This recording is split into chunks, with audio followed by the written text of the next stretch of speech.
Hello, do you like New Japan Pro Wrestling? Are you a Shin Nihon freak? If so, check out the Super J-Cast with Joel and Damon on the Voices of Wrestling podcast network. And even if you fucking hate New Japan Pro Wrestling, listen to the Super J-Cast anyway. Not just for our great show reviews, analysis, and pastrami sandwiches, but there's also usually some dick jokes somewhere in the obligatory opening 30 minutes of absolute nonsense we chat about every single week. That's the Super J-Cast for all the best talk about New Japan Pro Wrestling, crisps, and pornography. This podcast is a member of the Voices of Wrestling podcasting network. Visit voicesofwrestling.com to hear the rest of our great podcasts, as well as show reviews, columns, opinions, and updates across the world of wrestling.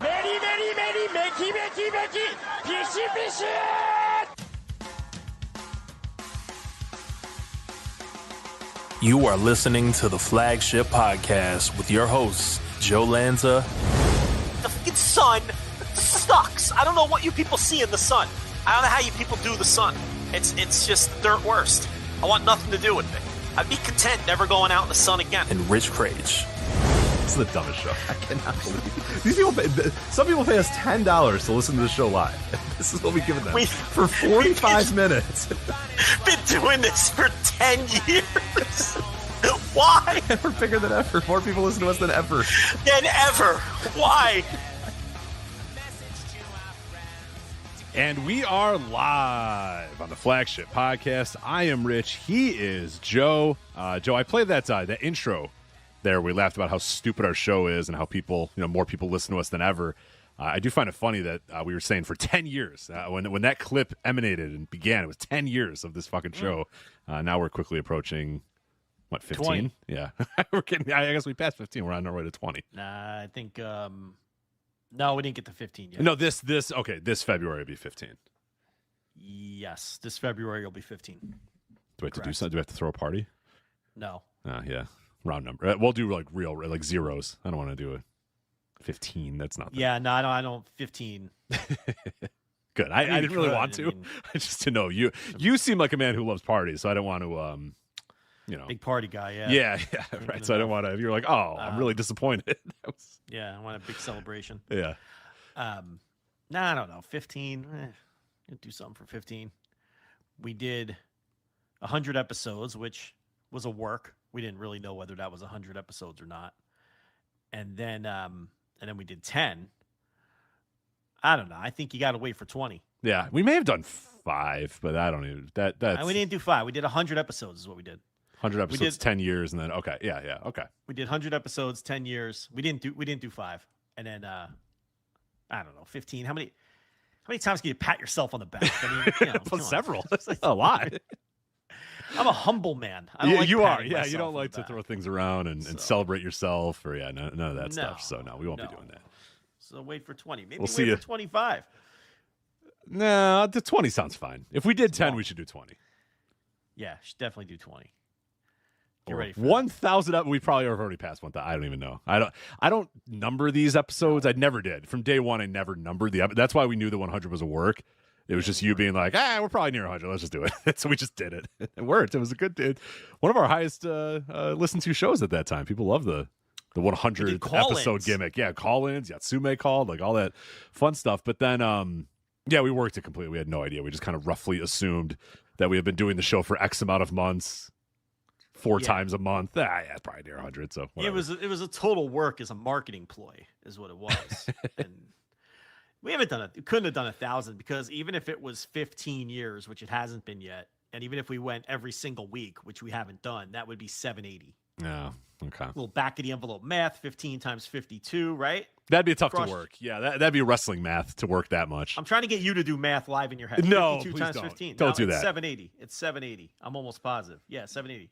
So, no, nowhere near 1,000. Okay, yeah. Not even with years. It wasn't not even adding week. A couple. Yeah, it wasn't even always every week there for a while. So and then even with some we've only done 2 in a week, maybe 4 or 5 times. So, probably not even.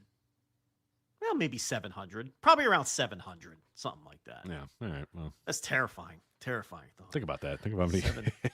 700. We should just do hours. We've eclipsed 1 million hours of talking to each other.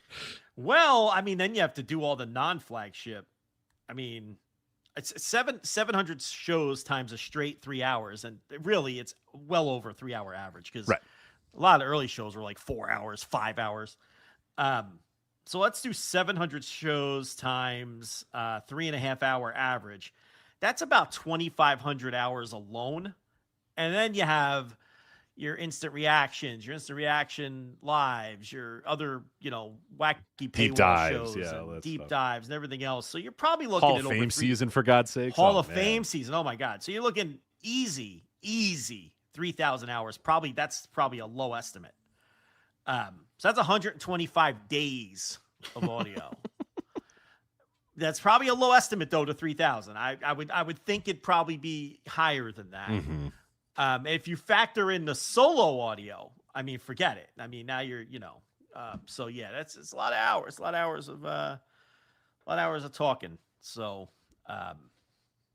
let's celebrate 14. Let's do a 14-year celebration. There you go. Yeah. See, everybody always does these cute, zeros and fives. Yeah. Let's change it up. We'll do a 13-year anniversary.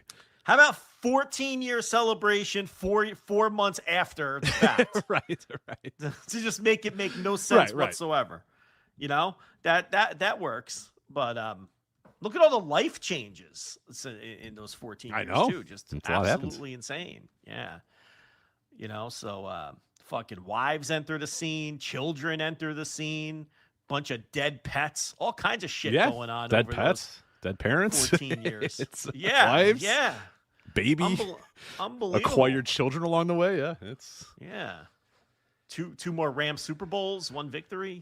I've got nothing about sports. How your team's doing over there? How your team's doing? It's funny. No? Now that you mentioned it, nothing, absolutely nothing from all of my sports teams through the entire run. I'm trying to think through the entire run. Like when we started, the Bulls were kind of good. Not only that, pretty brutal teams too. That you right. The Bulls were like kind of good when we started. They were that pesky Eastern Conference team that the second LeBron was like, okay, enough of this. He could put him down, and he did every single year until they just got hurt and left or whatever. Put them down. Yeah, it was really like because they would have they'd win like game one, and then LeBron's like, all right, I'm guarding Derrick Rose, and then that'd be over for the rest of the series, and then they just win the next four. So it's like they were this pesky little Tom Thibodeau team, but once LeBron wanted to just step on them, he just did. So Bulls never. That was the peak of my Bulls was like right when we started the show, and they've pretty much been middling ever since then.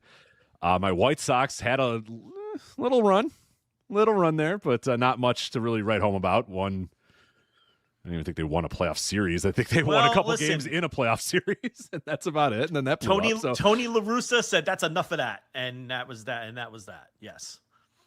Yeah. Yeah, Jerry Reinsdorf said, how about I bring in my old friend to manage this team? And it didn't go very well. And then everybody got bad. And, I feel I have a comfort about what happened to the explosion of that White Sox team because all those guys suck now. You know what I mean? Like that, all those guys stink. It's kind of like, I think the same thing about Cubs fans. Like they won their one World Series and that team was basically broken up like 2 years later. But all those guys, except for Kyle Schwarber, suck. Like Chris Bryant, you're not like upset that Chris Bryant's not on your team anymore. The guy doesn't play. He just gets paid $1 billion to not play for the Rockies, and half those other dudes are just out. Javi Baez. Javi Baez. It's like, he had that one year, but he's like 5 terrible years between those. Rizzo retired. Yeah, Rizzo retired. J.K. Arrieta's out of baseball. Like most of those guys are like just done. To be fair, it was 10 years ago. Yeah, but it was pretty quick that all those guys did. But it was one of those teams, everybody was like 24 and 25 years old. So they're like, oh my God, these guys are going to be good for. But that's not really what we found out in recent years, that the aging curve for baseball is not what we thought it was. We have to kind of adjust. We're still kind of stuck with the steroid era aging curve. Where it's like, I'm good in my 20s, and then I'm good in my 30s, and then I might still be good into my early 40s. And it's like that's not normally. Most baseball players are peak at 24, 25, 26, and then by 27, 28, 29, they're starting to maybe see the beginning, and only the truly great ones are, good until their 30s. Most other guys are just done. So I really hope Brady doesn't listen to this, because he's going to get pedantic about what you just said. And he's gonna, well, actually, the aging curve peaks at 27. You're wrong about that. And then you get the idea. There was a while there where guys were peaking at 37 years old. That was obviously aided by certain ththings. That's just not the case anymore. He's the swink of any baseball. Yes, yeah, it is true. It is true. So that's what he is. Yeah, that's true. But it was 10 years ago now, though. I mean, very few of them would still be. But yeah, their careers all seem to fall apart right when they moved all of them. Yeah, so, yeah, and that's kind of the solace I take in the White Sox rebuild that kind of got going and then kind of stalled, is that all those dudes suck. Like Luis Robert, it can't stay healthy. Eloy Jimenez is I don't even know if he's in baseball anymore. He was in AAA. Oh God, yeah. Speaking of a guy who can't be healthy, so it's like, Jose Abreu, who was already pretty old, he's pretty much done. He had a 1 year in Houston or whatever that was pretty good, but yeah, it was like all those guys pretty much got bad right away too. So Tim Anderson, whatever happened there? Oh Jesus Christ, yeah, exactly. Got punched and that was it. Jose Ramirez punched him in the retirement. And yeah, pretty much like that. That's I choose to believe that he got punched and then just left the field and just walked into the sunset and was never seen ever again. Kind of what happened. Yeah, but it was it. It was. I mean, he was already kind of in decline, but that finished him off for good. And he started the fight. Like he wanted the smoke and he got it. Like that was not a good look for Tim Anderson. No. Yeah. Well. Oh, maybe by the 20th anniversary, one of my teams will do something. Look, the White Sox are looking good. They're like looking I told you good. they would. They're like I told good. you they would. They're looking good. Yeah. Looking good. All right. So tonight on the show, well, actually, real quick, before I run down everything that we're going to talk about, we have to start with this. This is the most flagship-coded death that has happened in a very long time. It just speaks to us perfectly. Pete Doherty has passed away. Well, I mean, rip up the format sheet because you put out the format sheet with a lot of beefy topics, and then TNA decides to go buck wild with some firings and changes in the booking office, and who knows who has the pencil now in TNA.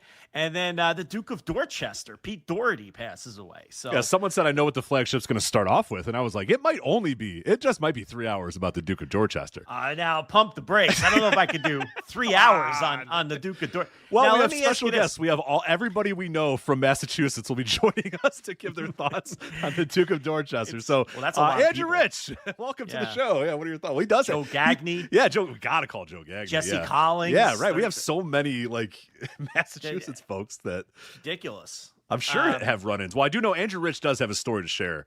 I will. He posted on Discord. I will read his story here in a little bit about the Duke of Dorchester. But I think if we bring enough of our Massachusetts contingency, we could get this thing to 3 hours. But now I have a question about Dorchester. Okay, do you pronounce it Dorchester?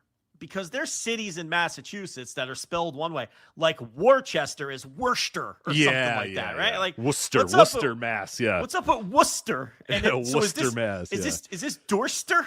Is this Dorchester instead of Dorchester? Because it's spelled the same way. Like what's going on up there? Yeah, I don't know. I mean, well, so what did Lord Alfred used to call him? I think he would just call it because I would trust Lord Alfred's pronunciation there. I'm being facetious. It's it's maybe not. It's Dorchester, I think. Anyway, that's how.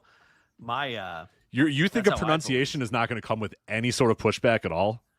Duke of Dorchester, Pete Doherty is what he was always called, right? Yeah, yeah, I'm going with that. It's got to be Dorchester, unlike Worcester or however the fuck you say that town. Worcester, Mass. Worcester. Like you just the more you say it, the more letters you eliminate. It doesn't make any sense. It's So I don't know. Duke of Dorchester, Pete Doherty passes away. He had a very unique career in that he basically not only never left the WWF, and he was there from WWF almost until WWE. He didn't quite make it, but he was there forever. He was there from Bruno to Bret Hart. So this is a great way. I looked at this earlier on Cage Match. It's a perfect way. So his first ever match in the WWF was against Joe Turco. Okay. 1973, June 15th, 1973. His final match was in 1992 versus Latin Fury. Now, do you know who the Latin Conan. Fury is? Yep. So he goes from Joe Turco to Conan. And the thing about Pete Doherty is not only did he spend his entire, a really long career, essentially in one place. I'm sure he worked random shots in other places or whatever, but he basically was a WWF guy for 20 years.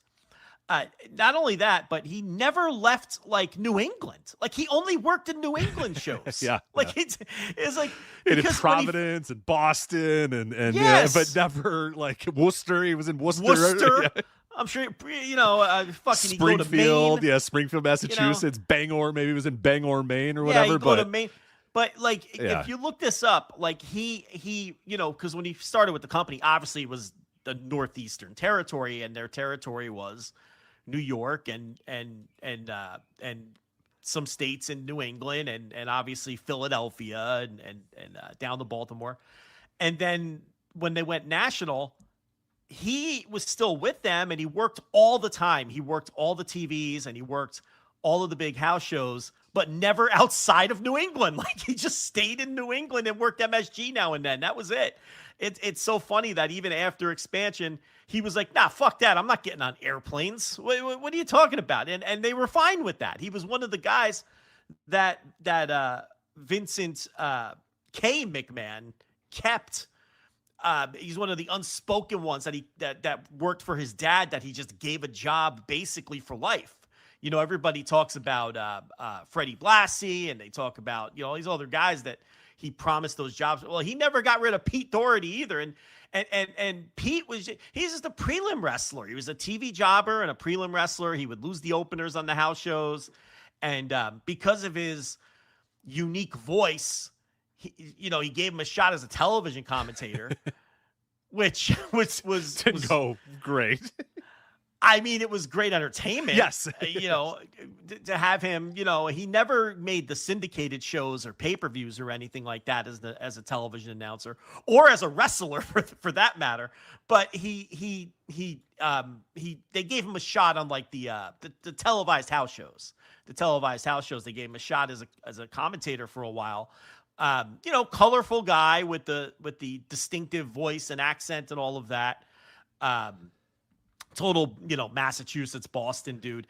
A terrible wrestler. I mean, just one of those. Yeah, not very good. WWF 70s guys that just, they worked, they brawled, they worked on their feet. They weren't much in the way of, technicians or anything like that. And, but he had you can totally see why Vincent K. McMahon kept him around, because he had that colorful personality. Yes. The lack of teeth. They would always zoom in on his face because he'd smile and he was missing teeth. And he was just he looked like a wild man. And it was just, it was a perfect crummy jobber that would make your star look great.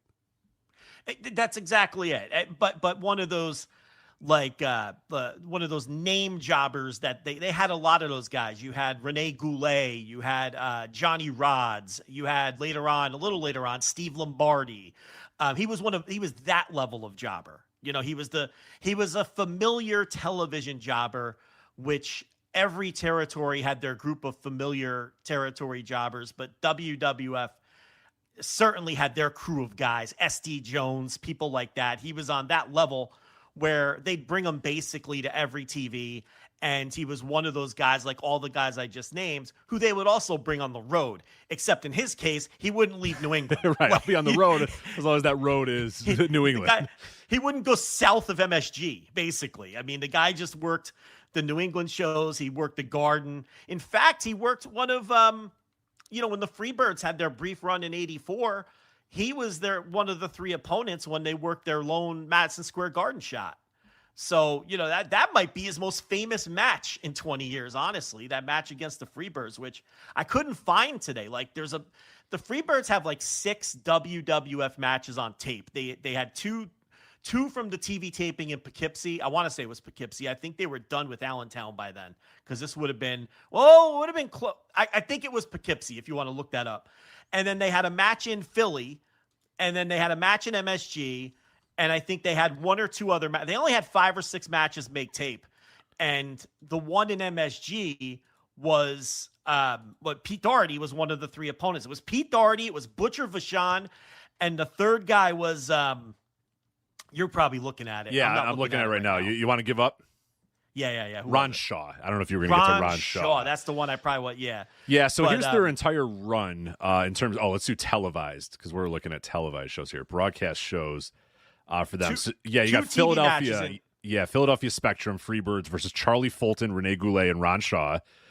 That's actually the Spectrum. Like you said, Freebirds versus Butcher Vachon, Pete Doherty, and Ron Shaw. Best 2 out of 3 falls from MSG. That's MSG. Yeah, there's a Maple Leaf Gardens show, Freebirds versus Brian McNee and the Moondogs. Oh.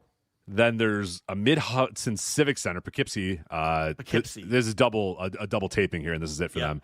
Freebirds versus Bob Orton, Carl Fury, and Steve Lombardi.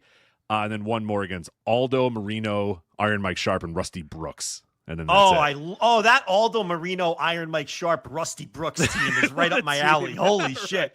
And Aldo, actually, speaking of Aldo, I think he's the guy that didn't Pete Doherty, because Pete Doherty was one of those guys that we always talk about where the WWF jobbers had a little hierarchy.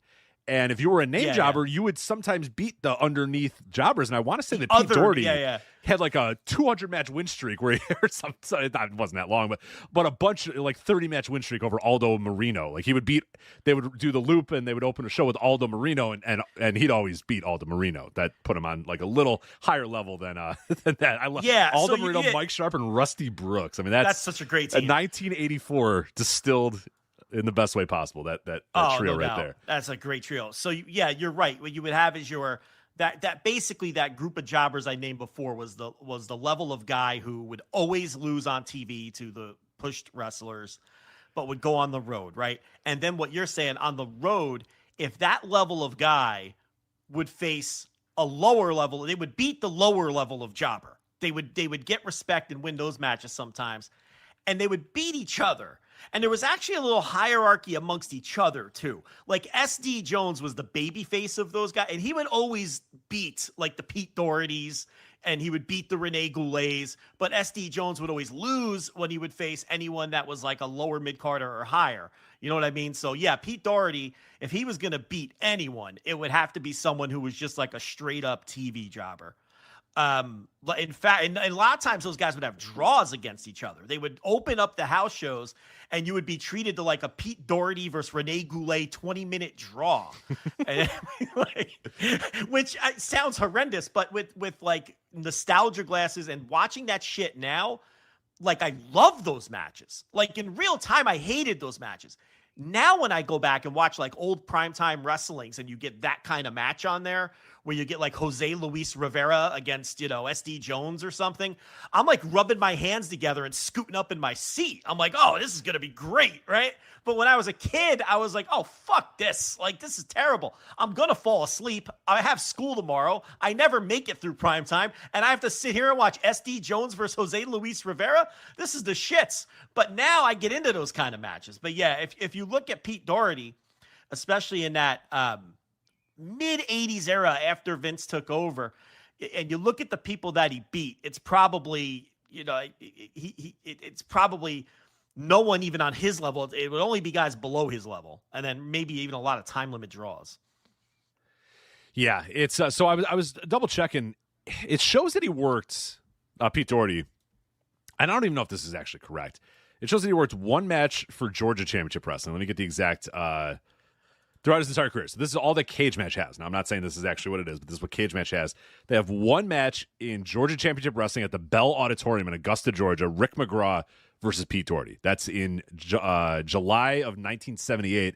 And then it shows one NWA. Oh, no, same match. Okay, so I don't know. Do we believe that that's actually Pete Doherty, or is that fun? Like, why would he, for one day in July 10th, 1978, go to Augusta, Georgia, and work for Georgia Championship Wrestling? I don't know. That seems Rick McGraw may have been a WWF guy at that time too. Can we look that up and see? Let me see. So 78. Let me see where Rick McGraw was in 78.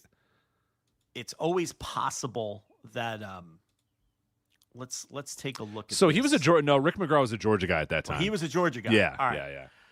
So let's see. What was the date on that in 78? July 10th, 1978. All right, let me take a look at this. So according to at least the records we have, he worked, you're never going to believe this, Springfield, Mass on June 26th. And then he was right back working the Massachusetts loop in November. There's a lot missing. Obviously, there's a lot of results missing. Right. So my guess is that he worked Georgia for a few months, is my guess. Maybe he just took a family vacation to the world of Coke and was like, I'll work tonight or whatever. And then, who knows? Yeah.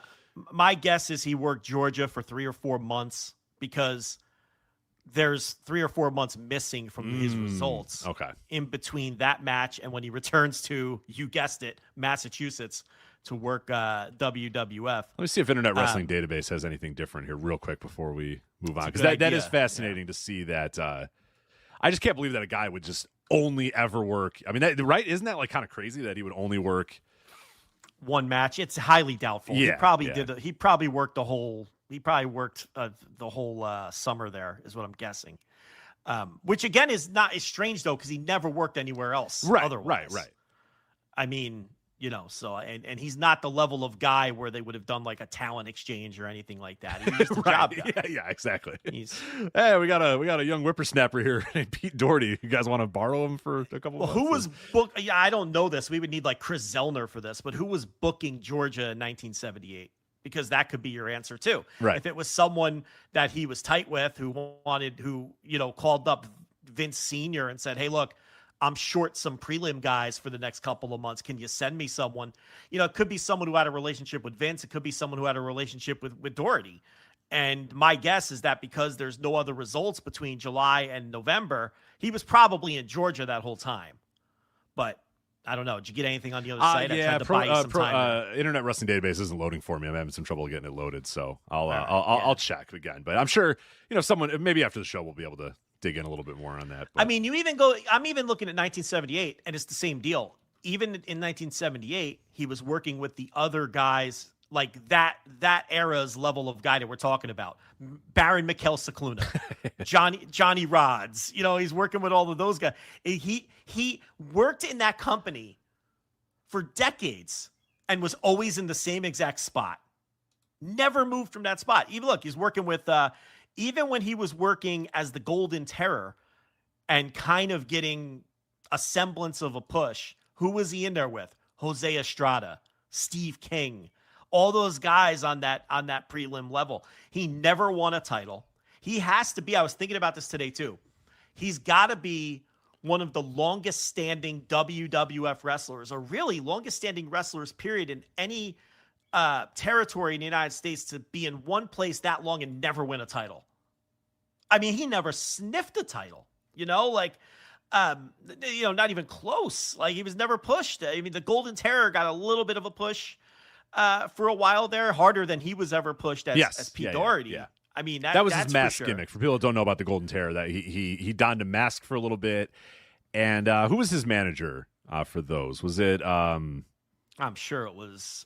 I don't know that. I think it was Captain Lou. I think it was Captain Lou was his manager or whatever. If he was in the tag team, it was certainly Captain Lou. Yeah, I'm pretty sure it was Captain Lou that even managed him singles. But again, it's not much. He had some world title matches with Backlund in the C towns as the Golden Terror, not as Pete Doherty. I mean, God, never as Pete. Well, you know what? I shouldn't say that. Maybe he did. I mean, let's look that up. Did he ever have title matches as Pete Doherty? Is there a way for us to narrow that down? I can look that up. Yeah. So WrestlingData.com has the single Georgia Championship Wrestling match as well. So I find that highly dubious of that. Yeah, I don't. Yeah.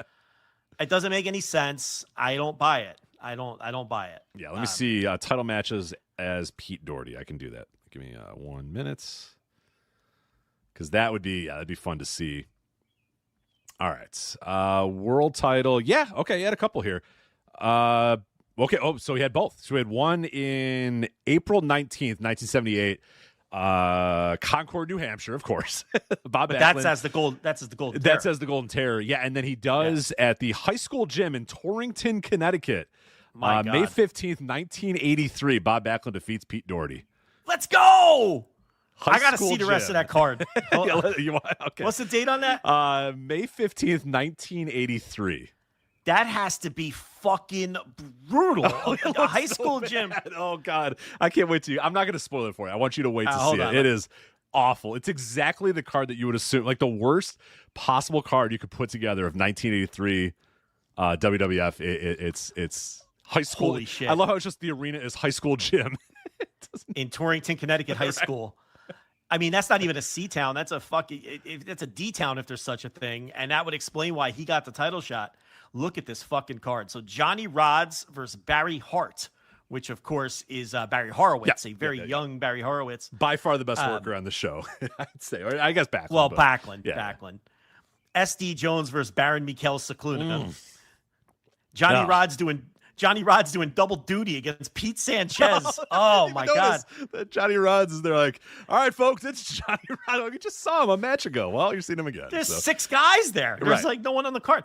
You know that SD Jones, Baron Mikel's, that match went like 32 minutes too for no fucking reason. Right. No, for a very good reason. There's 5 men. Right. So you heard the 3 matches I just gave you, including Johnny Rodz doing double duty against Pete Sanchez. This, by far, is the worst match on the card. It's one of the worst matches you could ever make, yeah. Chief J. Strongbow defeats Mr. Fuji by count out. 1983 Mr. Fuji. I can't even imagine how bad that could have been. And then the main event, your main event of the evening for the poor people. That's a title match. It's a world title match, man. Bob Backlund defending against Pete Doherty. By the way, Pete Doherty's television gimmick was that he never won match. Like they would frequently say that. They'd make fun of him because he never won. But if you were in Torrington, Connecticut on May 15th, 1983, you had to believe. You had to suspend your disbelief that this man was now getting a title match against Bob Backlund. And here's the funny thing about this. They did 3 shows in Connecticut that day because then they went over to Trumbull, Connecticut later on that afternoon. Incredible. I love it. Where they mixed it up a little. You had Baron Mikel Cicluna over Barry Hart. You had Johnny Rodz and Pete Sanchez go to a draw. Oh, my God. SD Jones defeats Pete Doherty by DQ. And then Pete Doherty does double duty and comes out for the next match and loses to Chief J. Strongbow. I mean, what a crew. And then they had Backlund over Mr. Fuji for the title in Trumbull, and they had a special referee, Swede Hansen. Oh, what are we God. doing? What are we doing? Hansen. Dude, I watched a little bit of 1983 WWF for Tour of the Territories, flagshippatreon.com, and I had to bail. It is so fucking terrible. So how did bad. they win the war? It is ridiculous. There are people. There was a movement about 10 years ago. There was like actually Championship Wrestling was good. No. And I'm like, no. Stop. It wasn't good. It wasn't good at all. It was terrible. You're not revising this history. We've gone too far if we're doing revisionist 1978 New York was good TV because it most certainly was awful and terrible. Did Vince McMahon, whichever one, that was right around the transition. I don't know who owned things right at that moment in time. Do you need the money that bad where you have to have 400 people in Trumbull, Connecticut to watch that fucking show? Do you really need the $2,000 gate that badly? I mean, seriously, why did they run these shows? It's crazy. They ran 2 shows that day. He did double duty in Trumbull. So, man, I hope. Which one you think was the matinee? I would hate to take the wife out for a night on the town and see Bob Backlund versus Pete Doherty for the title. But then again, if you went to Trumbull, you saw Bob Backlund versus Mr. Fuji. Which, I'd imagine the nightcap was Mr. Fuji and Pete Doherty, and Bob Backlund, because at least you have a little USA Japan thing there. That I guess that's got a little bit more juice than Bob Backlund, Pete Doherty, but I can't say for sure. If I was a betting man, I would say that the Bob Backlund, Mr. Fuji had to be the matinee, but I don't know the size of these towns, so somebody might be listening and be like, "Oh no, it'd definitely be like." Because maybe Torrington is a bigger town than what the hell was the other one? Towns, No. Trumbull, Connecticut. Trumbull, Connecticut. These are tiny high schools. High school gym. There were 300 people at these shows. Let's see in 1983 who Pete Doherty got enough respect to defeat. All right, he beat Baron Mikel Cicluna in Hampton, New Hampshire. But then the next night, Baron Mikel Cicluna got his heat back and beat Pete in Worcester at the War Auditorium. So let's see. Did he win any other matches in 1983? Yes, he defeated Barry Hart in Ludlow, Mass. And he defeated Bob Bradley, the future Battle Cat, in Worcester. So you could see, like, Barry Hart and Bob Bradley at that time would have been like 20 years old. Yeah, right. So he's Very beating young. like the Greenhorns. Those are the people that he's going over when he's not trading wins with Baron Mikel Cicluna. Isn't Baron Mikel Cicluna in the WWF Hall of Fame? Didn't Vince put him in? Oh, in yeah. one of the I think very he was early, like that original clad, maybe 95 or something like that. with James Dudley, the Yeah, limo driver, and yeah, everything yeah. like that. Pete Doherty. All right, here's another win. He defeats Samula in Portland, Maine. Oh, okay. Once again, though, a kid. That's Samu at like 18. Yeah, right. He's very young at that point. Maybe even like 15. Yeah, But- Baron was a Hall of Famer in 1996. That was I think the original class when they opened it or whatever. So he beats 3 very young Greenhorns who all went on to Bob Bradley, not really, but the other 2 went on to bigger things. Yeah, is Battle Cat better? No, Pete Doherty's more famous than Battle Cat. Battle Cat got pushed harder than Pete Doherty. Yeah. Which is like barely at all, but he, let's see. He defeated Fred Marzino in Hull, Massachusetts. I don't even know who Fred Marzino is, so that should tell you, again, the pecking order that you discussed earlier. He then went to a draw with Fred Marzino a few days later in Augusta, Maine. So Stephen King checking out Fred Marzino versus Pete Doherty in Augusta, Maine. What book was he? In 1983. So when he's writing like Pet Cemetery, he's checking out. He was inspired to write Pet Cemetery. Let's see. Any other wins in 1983? Oh, he picked up a couple wins over Pete Sanchez. He beat Tony Colon. So they really built him up for this title match. Well, this was after the title match. After he beat Chuck Tanner. Is that the former Pirates manager? What's going on with Chuck Tanner? I need to know all about Chuck Tanner. He beat him in Boston Garden. What's up with Chuck Tanner? Very short career. Just 1983, it says. WWF. Probably trained with all those guys. Yeah. It's especially in this era. Like you get a lot of those where, and I was doing that when I would, because for every tour of the territories jobber match, I'd be like, all right, let me look at this guy. And it was like, this guy has 11 matches on his entire record and he's just done. Yeah. He wrestles in the WWF from, May of 1983 to November of 1983. And then he never wrestles again. And you look at him and you're like, well, I get it. He was fucking horrible and he was terrible. But like, I always wonder what compelled. Shit. Yeah, he looks like shit. So I don't know. I don't know if he just decided one day it was over or they told him it was over. I always like to know if it was like, who was it? Like, did Chuck Tanner just get through those ropes after losing to Pete Doherty and just said, fuck it, we're gonna drop the mill? I'm not doing this shit anymore. I think what happens is those kind of guys, they're fans, they want to do it, they get hooked. He probably got trained by Pete Doherty or one of these other guys, and then they get them booked with Vince as a job guy. And then these guys realize very quickly, okay, this is not going to work out for me. And the other thing is, they might have more than those 11 matches. They probably worked a lot of the equivalent of what the indies are today. Yeah, right. long forgotten tiny shows that never had documented records.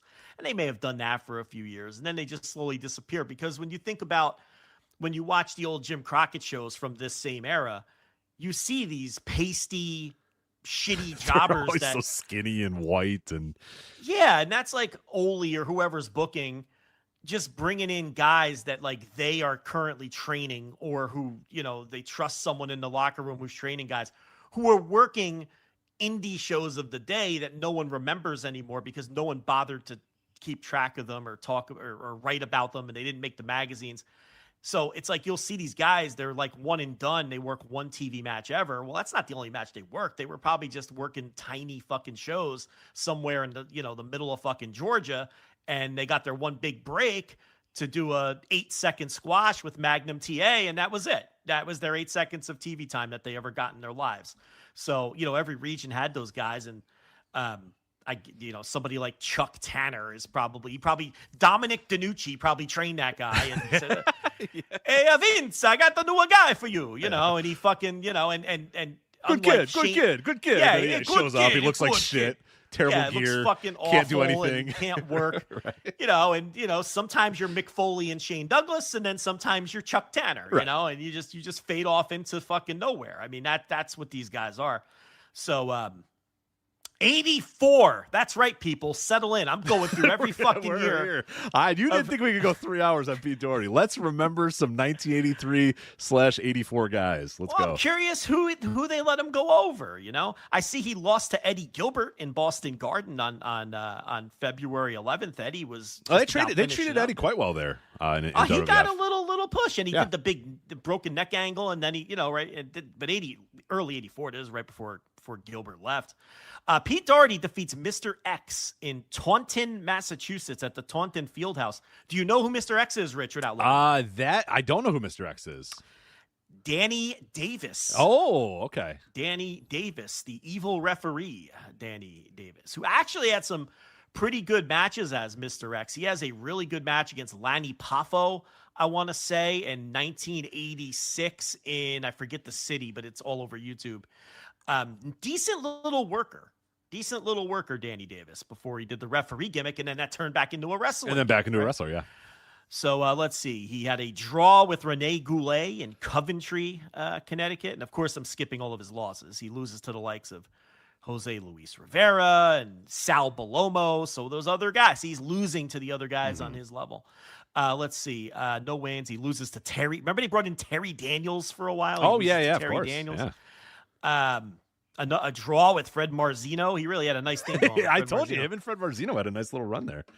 So he defeats Rudy Diamond in Boston Garden. Again, I am not familiar with Rudy Diamond. Well, let's look him up. Let's look up Rudy Diamond and see what's going on here. All right. A little bit longer of a career than Chuck Tanner. From Boston, Mass. He has a MySpace. I don't know if it's still active. They work a little Stampede, Rudy Diamond. Yeah, so he actually, this guy had a little bit of a career. So Yeah, starts out in WWF.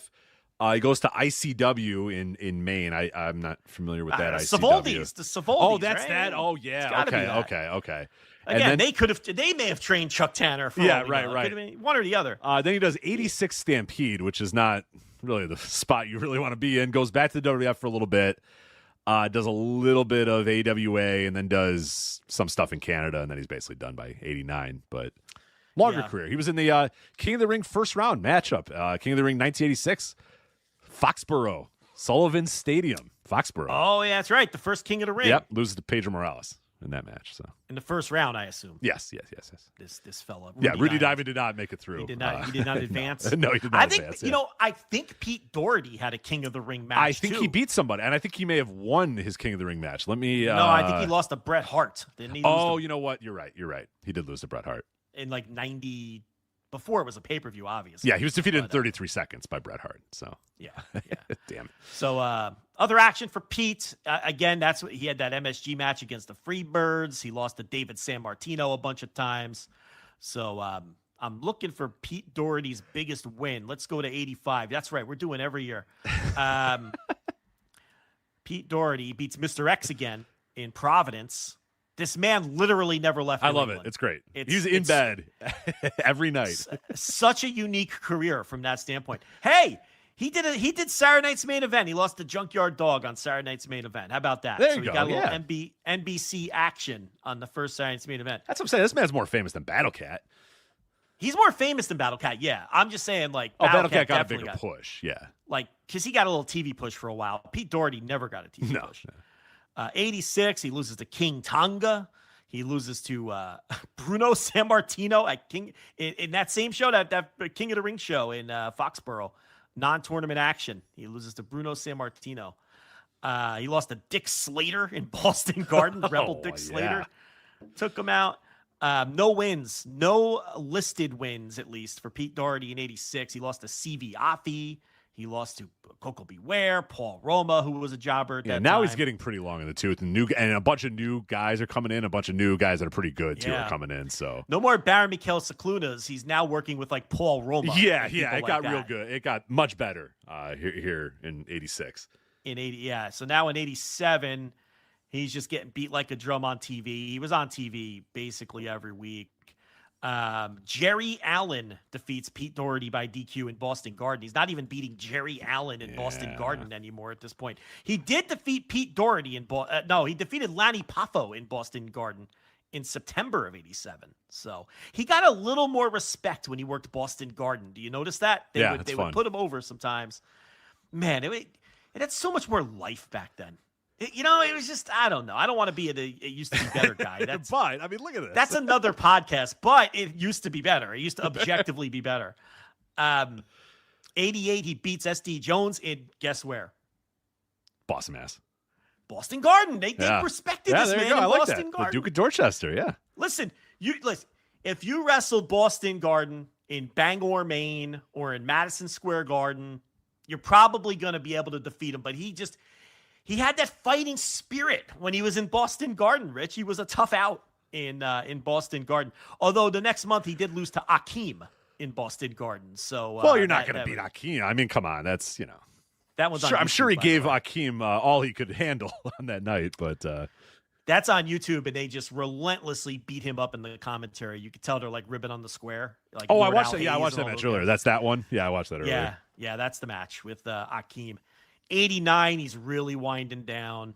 Nothing there. And I mean, now he's wrestling guys like Rick Rude. I mean, the eras that this man went through in the company is very notable. Oh, yeah. Yeah. Like I said earlier, like if you look at the first couple I mean, listen to some of these names that he started off with in the WWF in 73. Yeah. It's like Joe Turco, Ricky Sexton, Juan Caruso, Pancho Valdez, Mike Pappas. Like we're a total new generation of guys. And this is what we always say too about why it was better and it kind of stinks now is these guys were just gone. They'd cycled these guys through. In a couple years, none of these guys are around anymore, except for Pete Doherty. He remained.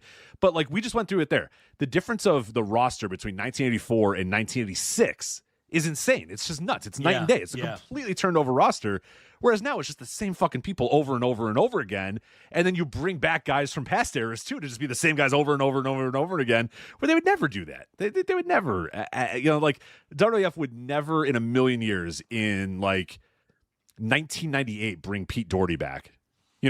Right, be like, Pete Doherty's back, and then he would just like be on Raw. You know what I mean? He would just wrestle on Raw. They were like, no, it's fucking. Well, like, to be fair, he was there for 20 years. But, right. Yeah. No, he's a lone exception. But yeah, it's just like when people come back, like I mentioned this right now with like Cope and Christian or whatever, which is whatever. But like the fact that Cope and Christian are around and are like a seminal part of AEW television. I want to say, what was it? Like I looked when they were doing their 5-second pose thing. I looked at the WWF champions from 26 years before like Raw. So I was like to, because the best comp is like an episode of like 1998 Raw. You know what I mean? Imagine that episode who's your like let's try to figure this out because it's a fun little exercise too. So you have 1972. So think of a WWF tag team in 1972 being an integral part of Raw's War in 1998. Like the Executioners or whatever, like show up on. I'm trying to think of who's your like dumbest, like what's the stupidest tag team you could think of from the WWF in like 1972. Let me try to find some here. A stupid tag team, or just maybe the champions, the WWF tag team champions. Right, but your point is, would they be around? And no. All right. It'd be insane that like. You would have, let me see. You could see Rene Goulet and Carl Gotch show up on Raw's War. Rene Goulet and Carl Gotch. Like show up on Raw's War, like interrupt a New Age Outlaws segment. They were the tag team That would have been awesome. Are you kidding me? Okay, maybe you're right. Rene Goulet and Carl Gotch come out to challenge. That would have been incredible. Okay, all right. Well, now we know how Rene Goulet got booked in New Japan. Now it all makes sense. Right. 1990. Mark Young defeated Pete Doherty all over the loop. Do you remember Mark Young? Mark Young. Not really. He was Chief Jay Strongbow's kid, but they obviously didn't tell you that. They didn't want him to have an Indian gimmick or anything like that. He was super athletic, like ahead of his time. Like if he came around today, he'd be doing flippy doos and everything, and he would like. As part of his act, he'd do like break dance during his entrance and all of this. He only lasted a couple years, but they seem to have big plans for him. And he just one of those guys that just flamed out, but he was getting pushed right around that era, 89, 90. Let's see. Okay, here is the biggest win of Pete Doherty's career. July 14th, 1990. Pete Doherty defeats Haku in the Boston Garden. Oh, wow. There it is. That's the ultimate in respect. 1990? I mean, somebody had to have distracted Haku, right? There's no way Haku took like a move and got pinned in the middle of the ring, right? There's no way. Wasn't he king of the ring at that time? Or 1990? Yeah, somewhere in that range, or just right. July 14th. When did he beat Harley Race at that Royal Rumble? Was that 89 or 90? I thought that was 89, but let me double check. That's right before the Colossal Connection. Man, yeah. All I'm saying is July 14th, 1990, Haku is a pushed commodity, is what I'm saying. Either way, whether he's king of the ring or not. No, 1990, I think. So he was actually, Colossal Connection was 89-90. So I guess he may have still. That was after. Oh, you know what? That was after Colossal Just after Connection, it. Just after it. Okay. So maybe he was maybe they were winding Haku down, but that's still a big upset. No, well, that's like before he teamed with the Barbarian and everything. He's still like. He's not on his way out because he teamed with the Barbarian in 1990, right? 91 he teamed with Barbarian. Yeah, so I don't know. Maybe they were doing a brief, Heenan. maybe they're doing a brief Haku loses a bunch of matches. So he would have been between the Colossal Connection and the team with the Barbarian. Yeah. You know what? Now I got to know what Haku was doing in 1990. Let's see. 1990. Pissed somebody off and they cycled him down for a couple months, or 1990 Haku. Let's see what was up with Haku at this time. All right, so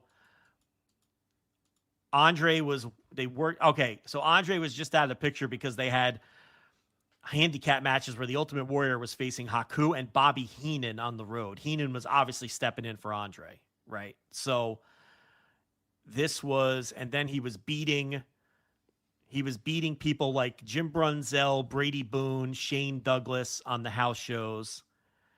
And he loses to Pete Doherty in July after beating Shane Douglas and Jim Brunzell around the loop.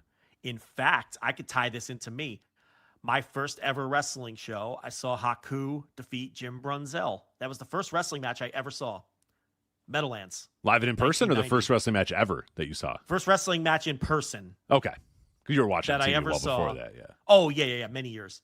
But the first show I ever went to, the opening match was Haku versus Jim Brunzell from the Brendan Byrne Arena in East Rutherford, New Jersey. And it was during this Haku run that we're looking at. So anyway, this was post Andre. He's beating other job guys in the opening match of house shows.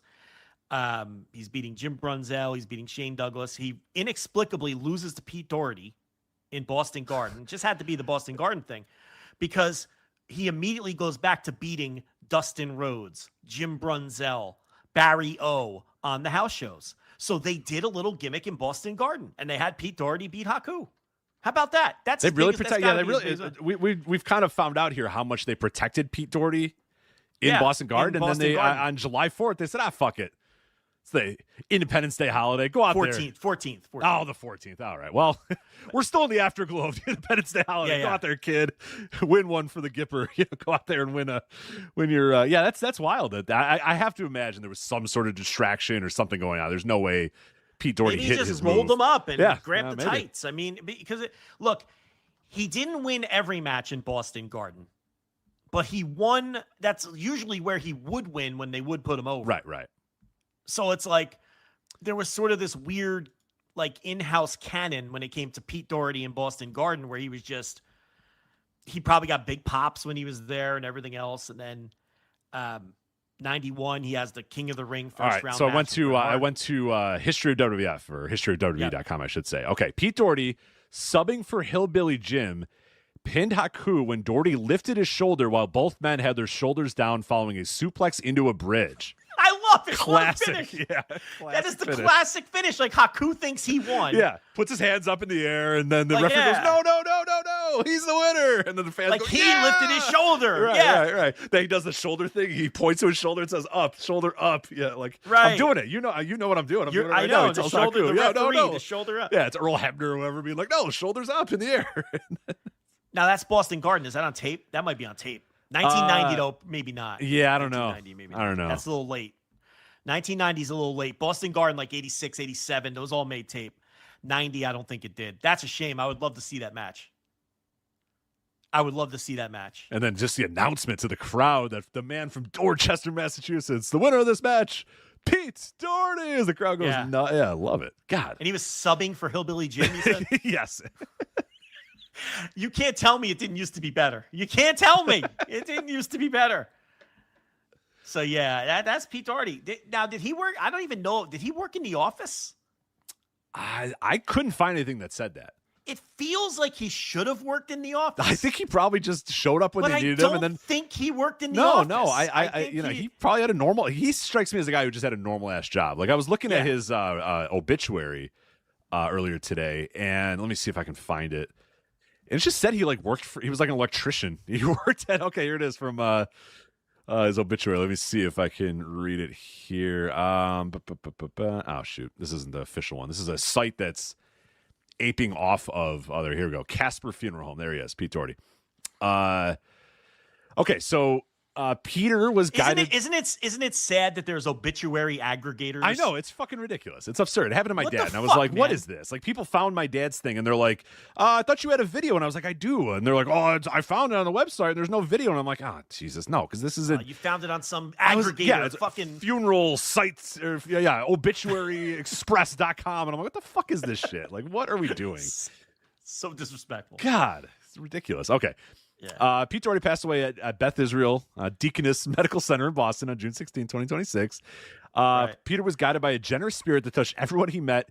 He attended Hyde Park High School. One sec, I got a Hyde Park High School. Why would I need notifications on an obituary? Like, I'm on this obituary site and it says, "Do you want notifications?" No. Why would I ever need Here's the thing. a notification? There's not going to be any more updates on this person. So right. what are we notifying? I don't need notifications on everybody who passes away, or more on this man's passing. Nothing gets added to an obit. Right. It's over. Like, you always talk about the reviews. Like, I'm gonna send in an obituary here, and they're gonna say, "Do you want to review your how the Legacy.com experience was for you?" No, I don't want to review how my experience was on Legacy.com. Okay. He attended Hyde Park High School, proudly served his country in the United States Army, and later earned an associate's degree in business from Newberry College. So, known to wrestling fans throughout New England as the Duke of Dorchester, he enjoyed a distinguished career as a professional wrestler with the WWF, as an actor, and as a television commentator.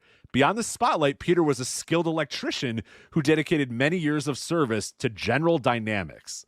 So I wonder if my man was doing work in General Dynamics and was like kind of a weekend warrior type guy, Told them I can't work Fridays, or I got to leave at 2 on Fridays. And then drove to Connecticut or whatever the fuck. Right. And went to Trumbull, Connecticut to try to win the world title. And then, absolutely. I mean, because he really never left New England other than MSG. So that definitely tracks. I don't think he worked in the office. Like you like, he seems like the kind of guy that would be part of the office, but I don't think he was. I don't think he was an agent.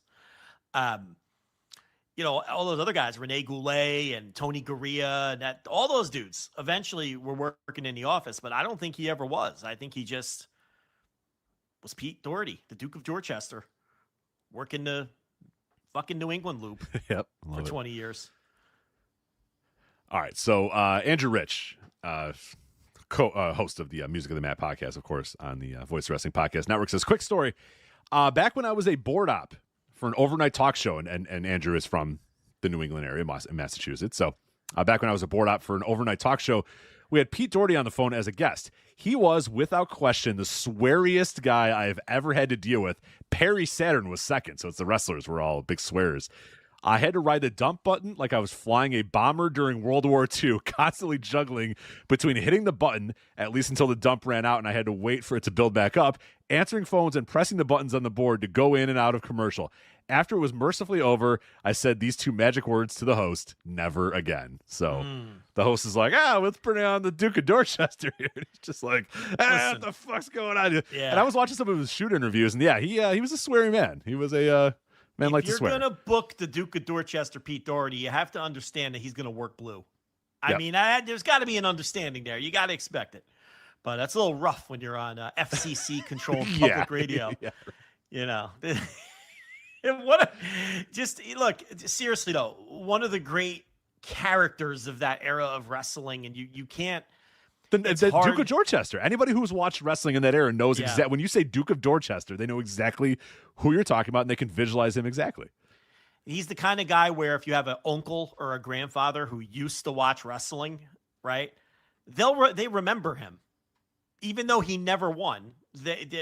He's one of the guys that they would like remember because he was a very memorable character. And the thing is, it was almost impossible to watch WWF TV from the early 70s until the early 90s, or to go to a house show in the Northeast without seeing the Duke of Dorchester, Pete Doherty, a constant presence. And obviously, if you were a fan in Boston, forget it. He worked every Boston Garden. Every time they came to Boston Garden, he worked Boston Garden. So, and sometimes that's, won a lot of matches there too. So, definitely a very memorable figure, and what a unique career to just stay in one territory all those years, and not just one territory, one small part of the territory, right. Just for all of those years where he's just a regular. And they were okay with that too. That's the other problem too. And they didn't care because we've talked about a couple recent guys that passed away, and a lot of those guys who talk about the house show loop to WWF or whatever, and it was like if you went on the road to WWF, you had to fly all across the town and fly all across the world, and it's like, fuck this, I'm not doing it. Like back in the territory days, you had your little loop in your little area, and yeah, there might have been some pretty long drives if you were in certain territories, and yeah, you do, but like WWF, they were getting on a plane and flying from Dayton, Ohio to Sacramento or whatever to work every day of the year. And the grind was tough. Like guys just decided that fuck this, I'm not going to do it anymore. So for Pete Doherty to just basically be like, yeah, I mean, I'll do everything you guys want, but I'm only going to work. I'll lose every match ever, and I'll win a couple matches here and there, but I'm never leaving New England. And them being fine with that for almost 20 years is pretty wild. But yeah, they were, and I guess it speaks to what he was no good, like you said, he was not a good wrestler at all. But unique look. He had a unique look. No teeth. The voice. Good voice. Yeah, good Boston, Massachusetts voice, and no teeth and wild hair, and memorable enough character. So rest in peace, Pete Doherty. I believe he was 81 years old. That's a good run. 81. That's not a bad run. For the so Jizzle in the chat room says, if there is an update on a dead person, you would want that notification. Like, oh, sorry, that's all right. They're not dead. Yeah. And then someone said, maybe it's notifications on new deaths. I know that, but why would I want to know everybody who's died? Like, I'm going to sign up for and they're going to tell me everybody that dies in my hometown. I don't need that. Listen, I am as much of a free market capitalist pig as anyone you'll ever meet. I think obituary aggregation should be illegal. Can we stop aggregating obituaries? I mean, isn't that the step too far?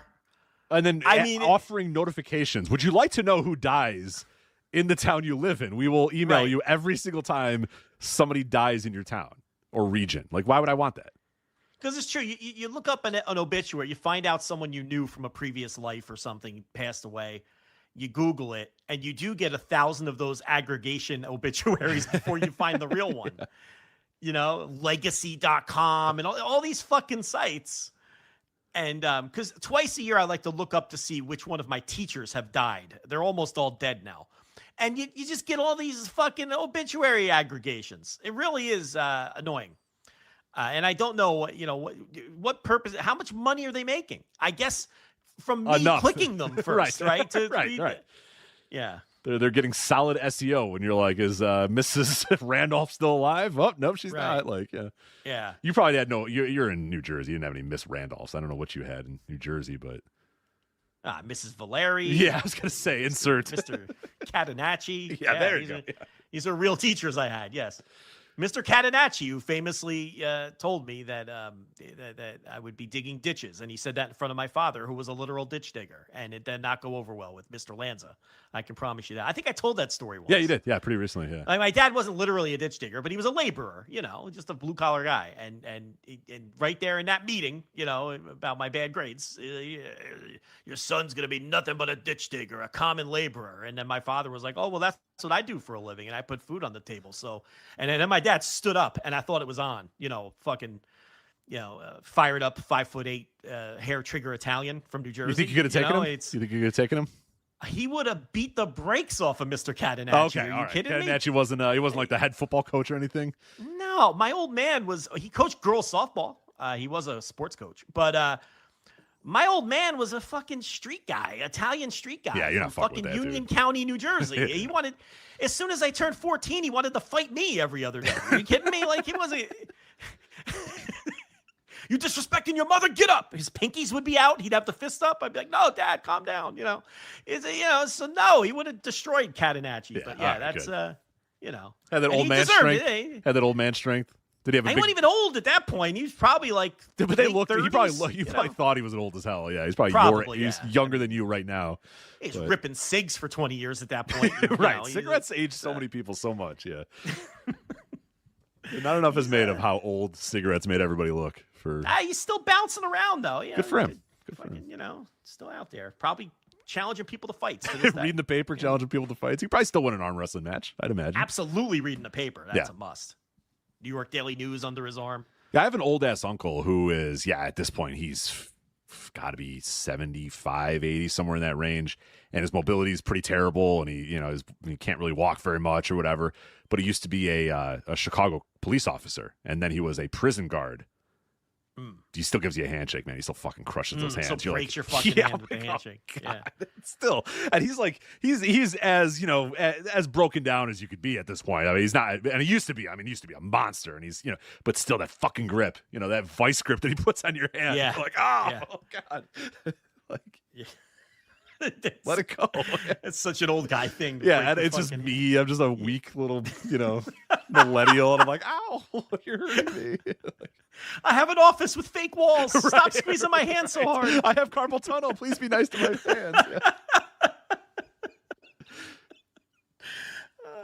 Old self-deprecating Craich over here, as always.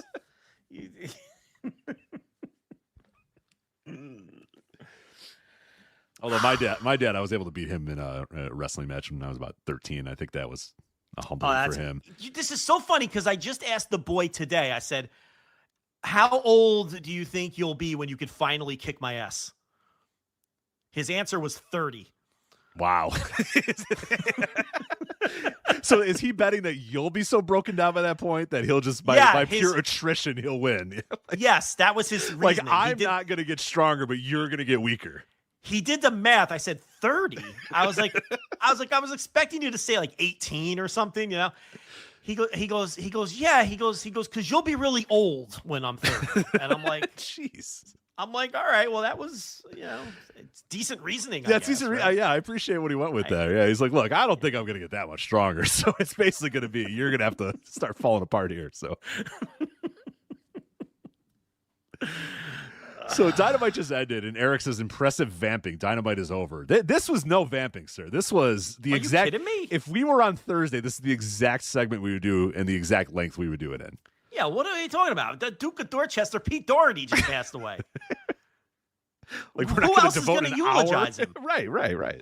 What other podcast is going to eulogize him? I mean, Meltzer might give him like 2 minutes, right?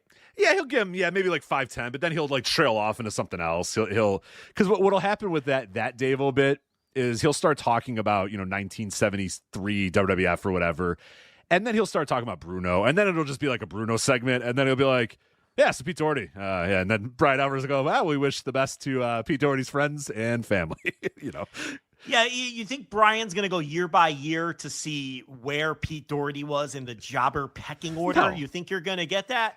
You're getting that nowhere. You're getting that right here on the flagship. That's so it. This was no vamping. And that's what everyone would expect to get from us in a Pete Doherty obituary.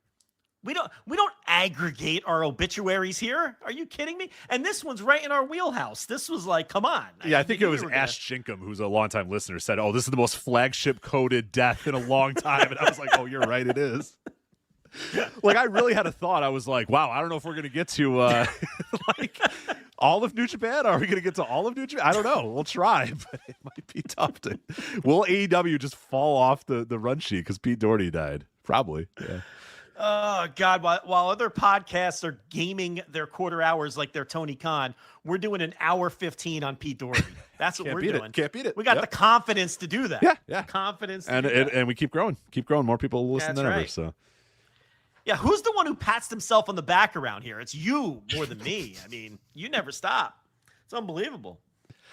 What do we got? No, we had to rip up the format sheet because all the Dream. TNA shit went yeah, down. Tom too. Dream's done. So, all right. So let's go to that. So I wrote a bit about this earlier today. Free post over at flagshippatreon.com, by the way. If you want to go. Oh, I should note, you mentioned Magnum TA earlier. I have a show about ready to go. I just need to finish it, do last little bits of recording on it. 40 years of the Magnum TA Nikita Koloff Best of 7 series. So I got a bunch of notes about that. Watched as many matches that made tape of that Best of 7 series. So I have a show coming out in the next couple days, all about that. So I'm really excited. That was a lot of fun to watch. And man, those matches. Whoa. You want to say, is it better today? You watch some of those matches with these red hot crowds for Magnum TA Nikita Koloff. It's like shit, man. God, it's not like those this. are hot crowds. Yeah, it's not like this anymore, man. I mean, when Magnum gets that win, it's just, oh my God. Or when Nikita beats him, it's just the heat. It's, oh God, it's incredible. Incredible. Is that stuff. the one where the one where Nikita gives him the Russian sickle with the chain, and Jim Ross is going no in between each count from the ref? No, Tommy, no, Tommy, no. I think no! I don't know if it's Ross. It might be Crockett. It might be David Crockett. I forget who, but. Oh, you're right, because that would be like 85. Yeah, so I think it's David Yeah, Crockett, and it's actually David Crockett and I think Jim Cornette on commentary, and it's funny because Cornette's kind of playing the loose heel. But yeah, the entire time, David Crockett's like, Tommy, no, don't do it. Don't count 3. No, and he counts 3, and he's like, Tommy, no. Yeah. That's the one. The chain. He used the chain, Tommy. Yeah. It's just like, It's so good. It's so fucking good. Yeah. I'm telling you, we'd come to school, and that's what we would talk about.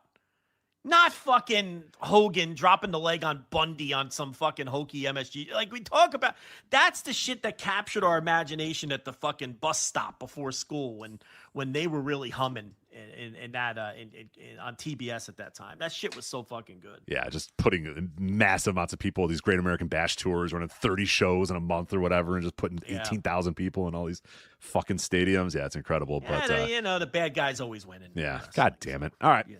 Anyway, so I wrote a bit about this earlier, flagshippatreon.com, free tier. TNA made it official in a press release. Quote, TNA Wrestling today announced a workforce reduction designed to streamline operations and sharpen strategic focus and profitability. TNA's creative leadership team will see an immediate shift. Tommy Dreamer, who has worked in TNA's creative and talent relations department, is leaving the company as TNA and Tommy Dreamer have mutually agreed to part ways. TNA also, I should note here, they added another person here too. TNA has also come to terms on the release of Tessa Blanchard. We wish Tessa, Tommy, and others the best in their future endeavors. And it was rumored that Sami Callihan was also out, and then he confirmed that on Twitter. He says, quote, thought I was getting called today to be offered a position in creative. Nope. I've parted ways with TNA. Oh, well, onward to the next adventure. I had no idea Sami Callihan was still employed by TNA. Hand up. Did you know he was? Did you realize he was still employed by TNA? Not really. I wasn't sure what he was doing in TNA. I know he wasn't. He hasn't been on TV in ages. No, when was the last time he was on TV? Yeah, he hasn't been actively wrestling in a very long time. His body's just completely abandoned him. So yeah, I guess I don't know if I knew that he was in the creative department or what did he say? I was gonna a position creative. Okay, so he wasn't even in creative. Hoping. So then what the fuck was he doing for? That's what I mean. He just hasn't been used. Oh, well, I would have told him to hit the bricks too. August 2025 was the last time he wrestled. Oh my God, that's like almost a year ago at this point. Yeah, so I thought he was gone already, to be honest. Now Tessa, I think they made her choose between CMLL and Correct. TNA, and she chose Smartly CMLL. chose CMLL. Yeah, obviously. So that one, and as far as Tommy Dreamer goes, did you watch his tear-filled? I did. On Busted Open or whatever. It was straight up Busted Open. It was on. Okay, it was Busted Open. Okay. Look, this very, I think clearly and obviously, and I did reach out and I talked to 3 or 4 different people over the course of the last couple of days, both before and after Dreamer was officially let go. You can see that the old mutual parting of ways. This is a face save. He got fired. So it's there's been the whole Macklin thing. Macklin's biggest issue was with Tommy Dreamer. Okay. And a lot of the people in that company have massive issues with Tommy. Tommy Dreamer was the driving force behind the creative more so than Hunter Johnston, than Delirious. And he's just very bad at the job. He has a track record of being bad at it. OVW 15 years ago, he was awful. horrendous at it. And there were a lot of people in that company who were not happy with the creative overall, and in specific, not happy with Tommy Dreamer. There was another talent who told I don't know if this is out there. Here's a quote from a talent. I'll just leave it at that. Dreamer is legitimately the fucking worst in every way. End quote. Wow. Like, and then wow. and look, people don't. Carlos Silva's not popular in that company either, but Dreamer was seen as the bigger problem than even Silva. So it seems like they're doing budget cuts, number one, and number two, Dreamer was not popular. The most of the crew, a lot of the talent didn't like his creative. So it all just came to a head today, and he got the axe. I can tell you that the talent really, they didn't really. It's funny because they would have to go to him if they would get an indie booking, and I know for a fact that there were times, and this I know for a fact, I've seen this. There were times where talent would ask Dreamer, "I'm being offered this date or this weekend. Are you guys going to need me? Can I take this booking?" You know. And Dreamer was telling talent, just take all of the bookings, and if we need you, just cancel on them. And and that's shit, and that's garbage. And the talent would be like, well, that hurts us. Or like the promoters get mad at us. You don't understand. Like, that's not how we want to do business with indie promoters. So it's like a disorganization. And that sucks because Tommy knows better too. Tommy does an indie. I mean, he's on the indies all the time. He knows how it works. He knows he should know better, but clearly he doesn't. He's telling them, just take your bookings, and they're going to have to understand, is basically the answer that he was giving people if they were going to ultimately need them for those dates. And from the perspective of a lot of the talent, it was, how do you not know yet whether you need me for the date? Why aren't we organized? Why don't you know what dates you're going to need me for, so that I can better understand when I can take bookings elsewhere? So Dreamer was not popular. He wasn't popular from just a interpersonal relations standpoint, and he wasn't popular. His creative wasn't popular. The creative in the company, the talent hasn't been confident in the creative in a long time. And look, a lot of that is rightfully so. It's and rightfully terrible. so. And for a large chunk of that, Tommy Dreamer has been in charge of it. And I think you wrote something that was very on point in the write-up on the Patreon today, and that when you look at why TNA got hot, initially it was changing the name back from Impact to TNA, and then from there it was the WWE Association, it was Joe Hendry getting hot, it was bringing the Hardys in. Remember Joe Hendry? Do you remember that name, Joe Hendry? You mentioned Joe Hendry. I was like, right, that was a thing that people pretended was a bigger thing. Yeah, and that's nothing. That's gone. But the fact is, like, as somebody in the company told me today, if you look at all of these reasons why TNA started to gain some buzz and momentum, none of it had to do with the creative. No. The creative was always bad. And while they were having that period where they were hot, or quote unquote, however, relatively speaking to however hot TNA can get, where they're drawing nice crowds for the pay-per-views and they're getting buzz because they get the TV deal, they were, I would not even hesitate to use the word hot there for a while by their standards.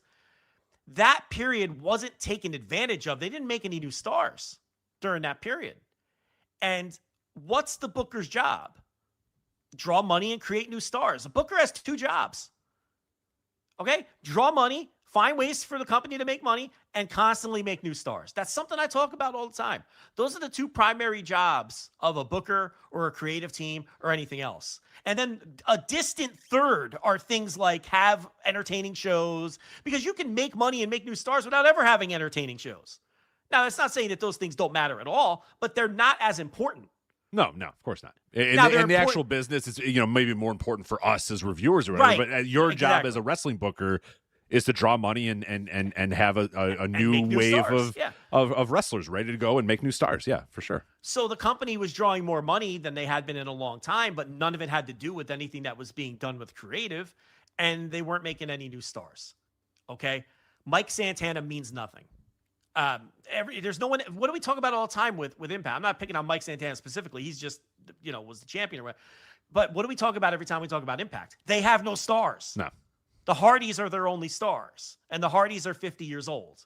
And I give them credit, too. A lot of that newfound buzz for TNA, a lot of it was the Hardys, I think, too. Because you always bring this point up that they never quite pop for the big companies, but they always pop for the secondary companies. They popped huge for Ring of Honor, and they pop very big for TNA almost every time they're there.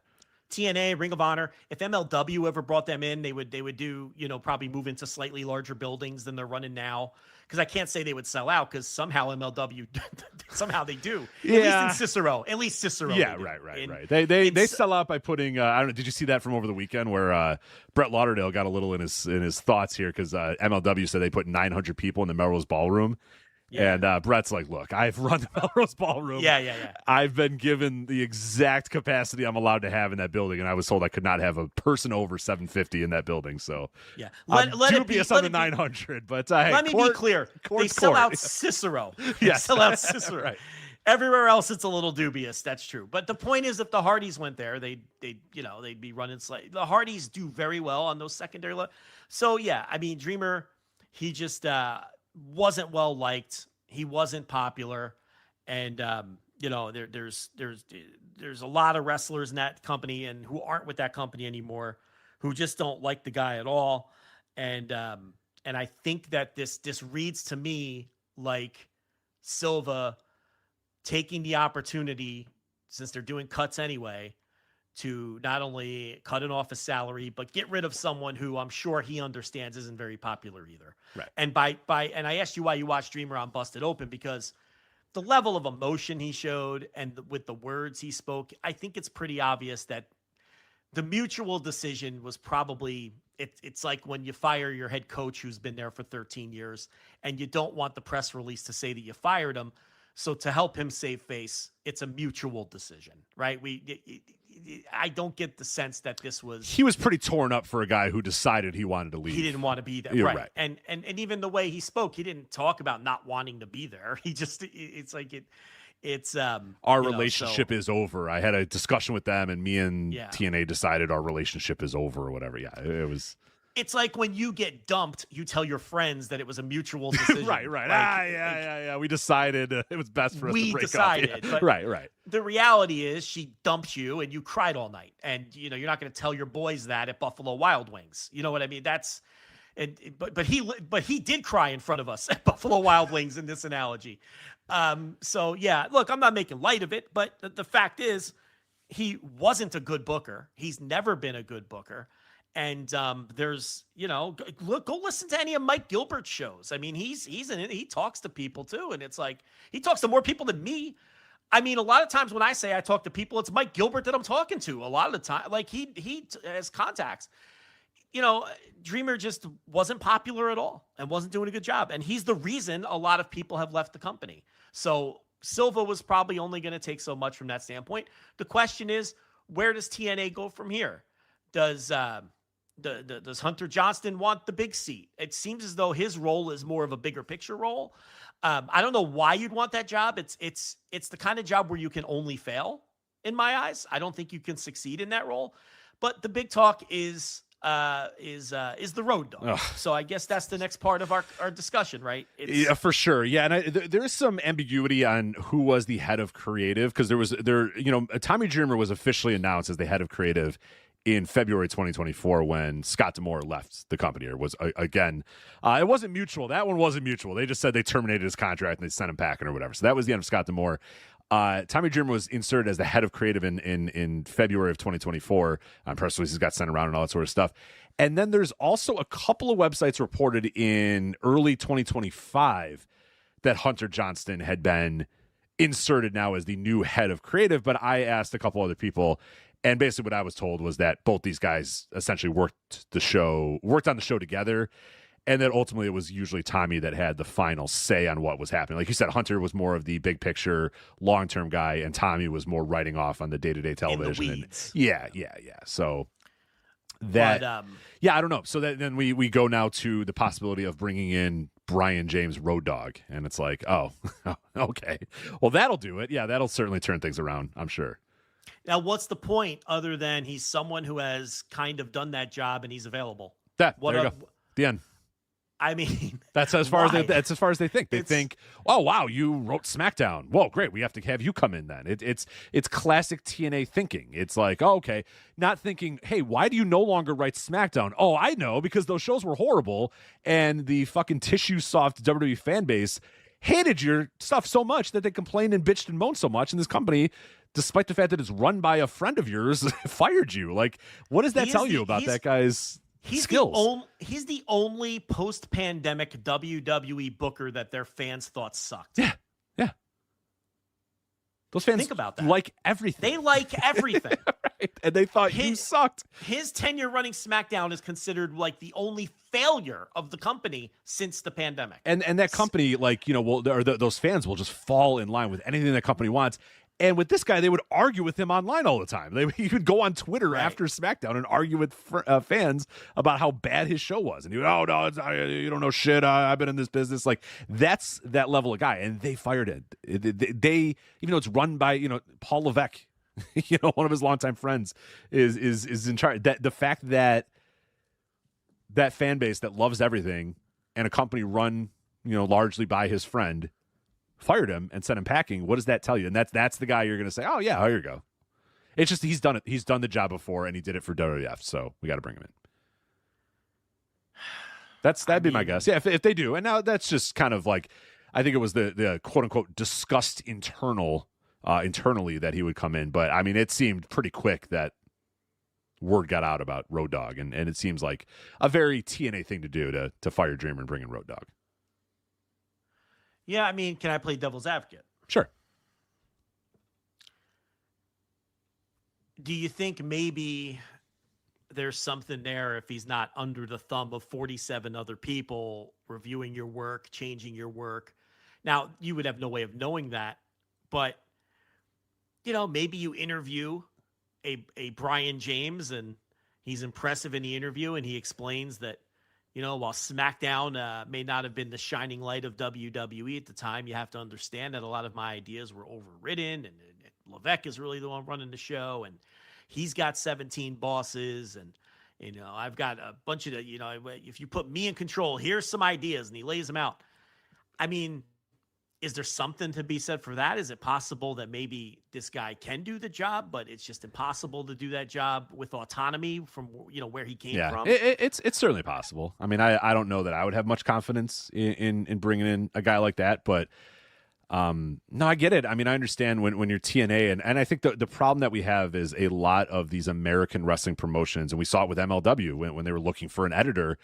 They only want people that have done the job before because they feel like only someone who's done the job before could possibly learn how to format a pro wrestling TV show, and it can only be done by other people. And largely when you do that, you end up just hiring people from WWF or WWE constantly. WWF, because we're talking about Pete Doherty for so long.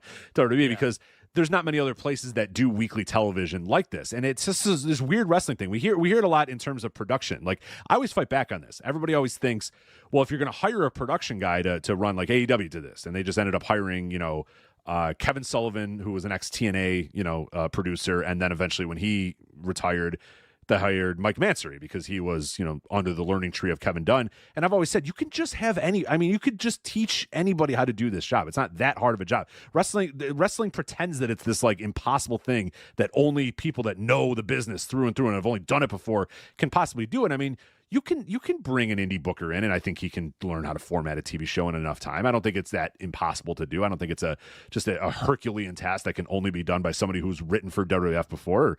I don't think, like, production-wise, you can't get somebody that fucking produced. I mean, look at WWF, or I keep saying WWF. I'm just going to keep saying WWF. WWE, they brought in Lee Fitting, and Lee Fitting had never produced wrestling television before, but he did College Game Day. He did sports. It's not that hard. Okay, it's sports. I got it. I'll figure it out. And he did. And it's fine. And like, he pretty much seamlessly, fell in there and did some production things that were different and unique and people liked. I think his stuff still largely stinks, but I get it at least, but he's a good example of, you brought somebody completely from the outside world and it took seconds to learn. Oh, okay. Well, here's how I'll shoot it, and here's what I'll do. But so many people in and out and around wrestling think that you have to have done the job before and have to have done it on the highest level to know how to possibly do it.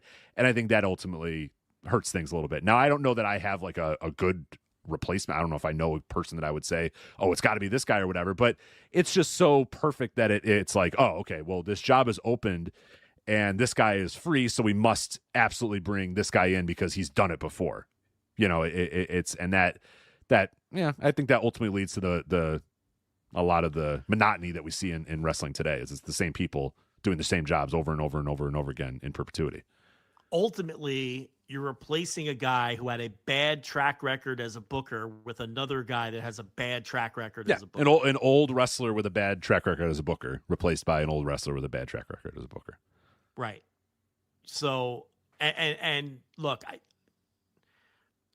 this one, grain of salt, whatever, but he didn't come across well on their little reality show either. Now, I know those things can be edited in certain ways and everything, but there's just nothing that gives me confidence that he is going to be good at that job. What can you point to?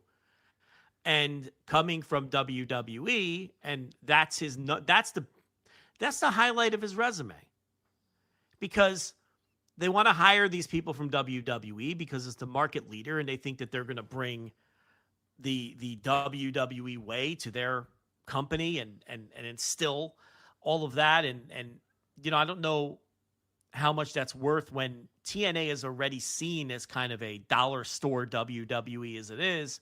You want to continue to go down that road and continue not setting yourself apart or distinguishing yourself from WWE. To me, aside from the fact that they have no marketable stars, that's their second biggest problem. That's their other major issue, is that you watch TNA on AMC and you feel like you're watching you're watching something that badly wants to present itself like WWE on 1/1000th of the budget. And why would anyone want to watch that? A shitty produced version of WWE, when you have a well-produced one that you can watch 3 different nights of the week of, and on Saturdays if you don't mind it in Spanish. So why would I want to watch it on Thursdays? Right.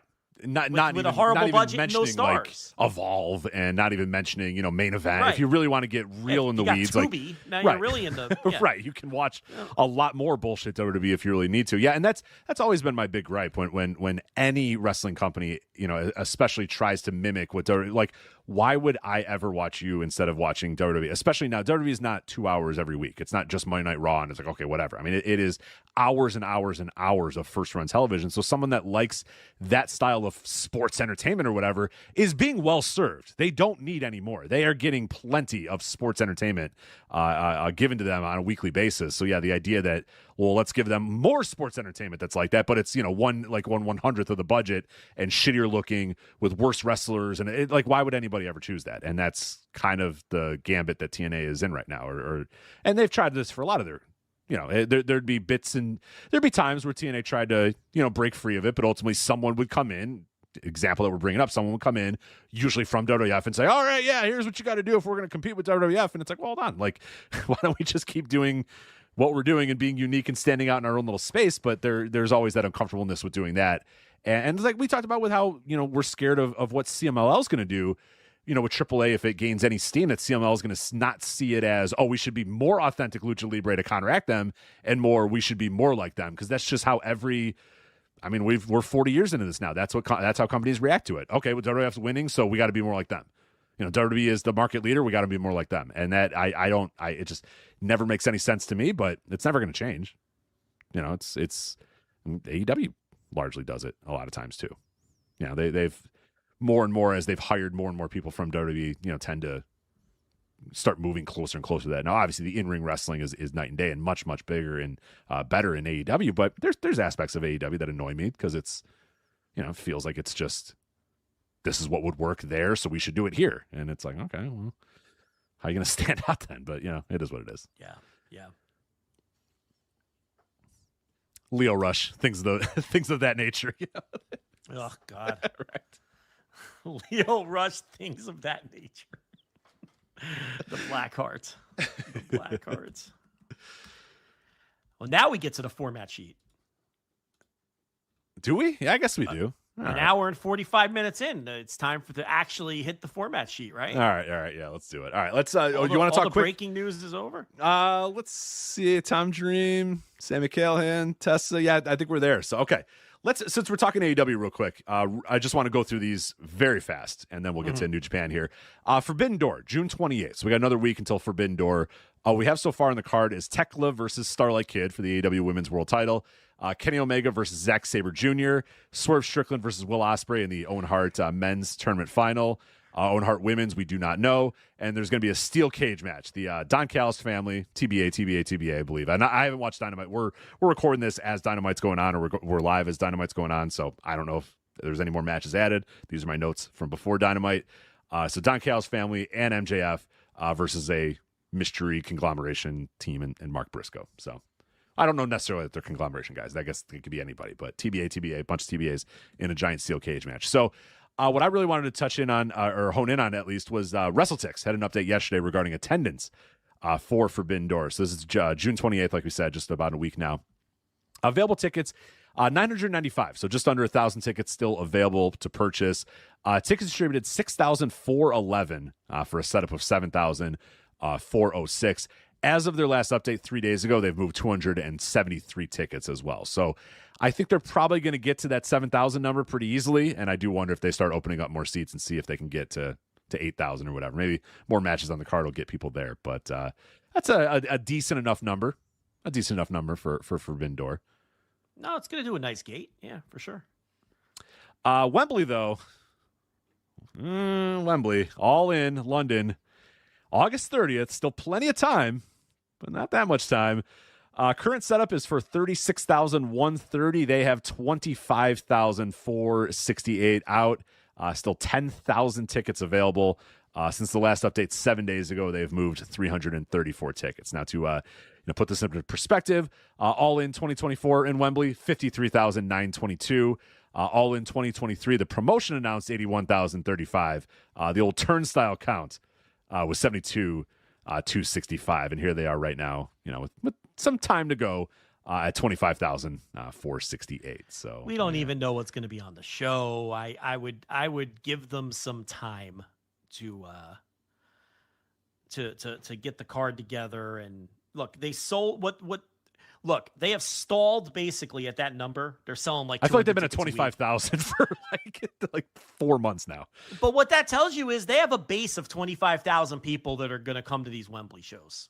Okay, now whatever it draws above and beyond that 25,000 was drawn by the card. Yeah. So this is like the first Wembley show where we can really look at it and see what the main event means for business. Because the first year, the card didn't matter at all. That show was going to do what it was going to do. Okay? I would say even for the second year, for the most part. They did way less because it wasn't a novelty anymore. It was going to do what it was going to do. This year, it's very clear. We have stalled at 25,000. Above and beyond that, however far it goes, is going to be determined by the attractiveness of the card and primarily the main event that they put together. So the rubber's going to hit the road here for whatever the main event is and tell us, what they've got in terms of how strong the main event is. So I think it's a good thing. Yeah, it's certainly, like you said, now that we know that they've kind of, because they have stalled out. I mean, they got to 20,000 pretty quickly and have just kind of been slowly trickling up. I think it was like 22,000 they got to, after a week or so. And then they've been basically slowly trickling, up, like I said, 300 tickets here and there. And that's nothing to scoff at. I mean, 25,000 people for a wrestling show is nothing to scoff at. But when you're booking Wembley Stadium and you've done 72,000 and 53,000 in the past, you want to probably a little bit more than 30,000 people in that building, but it does. Yeah, it will be a good determining factor from this point forward or after Forbidden Door. I guess you have the Redemption as well, so you have another AEW pay-per-view in between that. It at least will give us a decent idea of who's drawing this house, what matches are drawing the house, what feuds are drawing this house, what's really doing it. Because you have your baseline of people that are like, I'm going no matter what. And now it seems like there's a lot of other people that need to be talked into the door. So we'll see how many of them get talked into the door over the next couple of months. But yeah, two pay-per-views to go still. So it is still quite a ways away, but I just thought it was interesting how it just feels like they've been at 25,000 for forever. But all right, That is a quick AEW look. I will be doing the Thursday Dynamite review this week. Joe will be heading off to the beach house, so he is out. So I will be doing AEW review. So I'll probably watch that either after this show or early tomorrow morning, and have a review for you guys at some point on Flagship Patreon.com. $5 tier for that. All right, let's do. You want to do New Japan? Let's talk New Japan. Let's go to Dominion on Osaka-jo-Hall. Let's talk attendance first, and then we'll go over the show. 6,890.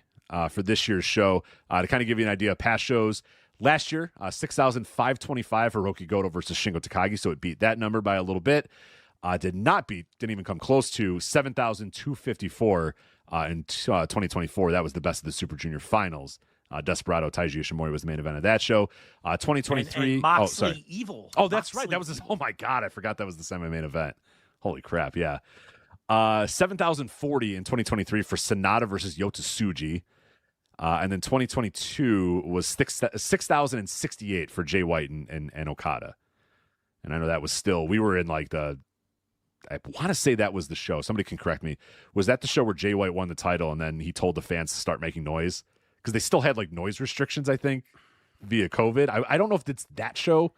Somebody can correct me if I'm wrong, but I remember Jay White winning a title and then telling the fans, like, stop clapping, make noise, yell, scream. I don't want to hear you clap anymore. I want to hear yelling and screaming. I don't know if it was that show or not, but that's the Dominion. Bizarre time in history. So weird. We're gonna put 6,000 people in the same room, but as long as they don't talk, they're not going to get each other. What were we thinking? I mean, that was just as long as they clap and don't talk. Such a bizarre time in history. That's strange. Yeah, I'm listening to an audiobook right now, Bubble Ball by Ben Golliver, and it's all about the NBA bubble. And just hearing about all this stuff, it's just like, man, what a weird time it all was. Like, the protocols that needed to get done to do it. Yeah, it's just crazy.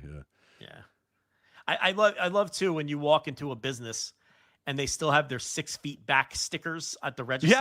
Every 6 feet, like the remnants of the 6 feet back stickers. Like again, what was this? My work still has a like wash your hands and like thing like over. There's this like dilapidated like hand sanitizer station that nobody uses anymore, and it's just like, here's how to prevent COVID. Like, wash your hands and don't cut. It's like it has the whole thing up there, and it's just like, somebody take this down. It's been up here for so long, and no one cares anymore. So the weirdest shit. Yeah, the 6 feet. Yeah, you go to a restaurant or like you go to a Subway, and they still have the sticker there, and you're like, get this thing off here. Like, what are we doing? Man? But they can't. Like, it's like embedded into the fucking right.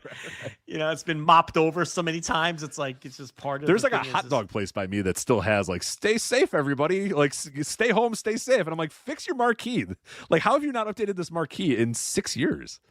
Yeah, it's crazy. Yeah. So yeah, it's the Mox Evil show in 24.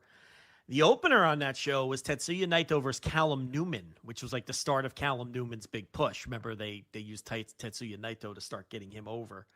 So that was interesting too. But a good number, 65-25. Right in range of what the show has done over the last 68-90 this year, which is right in range of what the show's been doing the last couple years, give or take a couple hundred each year. So from that standpoint, the show did fine. I mean, if you're going to run that building, you want to be over 7,000 ideally, but you do 68-90, you'll take that. Doing budget cuts like TNA. So yeah. By the way, 6 months since they debuted on AMC, so I find that interesting. TNA, with some of the changes that are going on, but hey, I digress. Well, you just say, I mean, it's possible. We don't know the terms of that fucking TV deal. And the fact that we don't know lets you know that it's probably not, we're getting paid a very large amount of money to be on AMC, right? Because they would say that. And it's interesting that they sign a lot of people to 6-month deals. Right. Okay.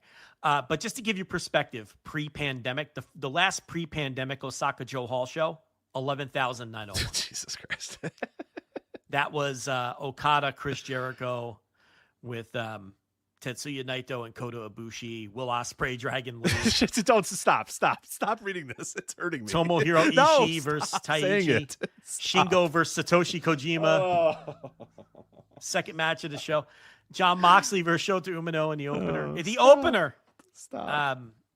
11,901. So yeah, when we say that 6,800 is good, okay and within a couple hundred of what you want to do. Very much post-pandemic New Japan, an okay number, as opposed to an okay number in the context of Dominion in Osaka-jo-Hall historically, which, now we're saying, you should be doing 7,000 when, if they would have done 7,000, before the pandemic, Disaster, the fuck happened, so, but that's, you have to judge these things where the company is now, right? And where they are for over the past half decade is 6890 is basically what they do in this building now. Let's talk about the show. And you'll know why they do 6,800 now. When you see I was gonna say who's on this show compared to who used to be on this show. And some of the work on this show was fucking rough. Yeah, and it should be noted that Yota Tsuji, was a main eventer of Dominion 3 years ago. Yep. His push didn't start 10 minutes ago. And he main evented in 2023, and they basically did the same exact attendance 3 years later with him. So have they elevated Yota Tsuji into a money-drawing star? The answer is no. They have not.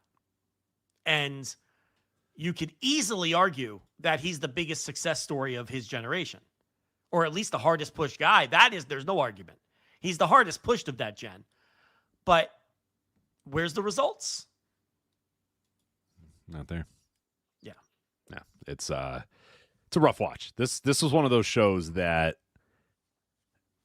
I ended up watching. We talked about some dumb TNA pay-per-view a couple months ago where I sat down 6 different times and watched the show for an hour and it still wasn't over. I was like, how is this possible? And I look and it's a 4-hour show and I'm like, no, that's impossible. I've been sitting down. I've been watching the show every day for multiple hours a day and it's still going on and it's still happening. So I had a rough time watching this show and my confidence in New Japan going into the G1 is no higher than it was.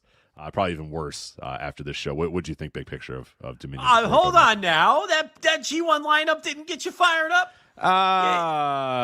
No, it wasn't the death knell that we thought it would be with the B Blocker, Kanemaru, Yoshinobu. You didn't get that B Blocker doesn't have you all fired up, really? Not this B Blocker. No, this B Blocker not so much. No, not really.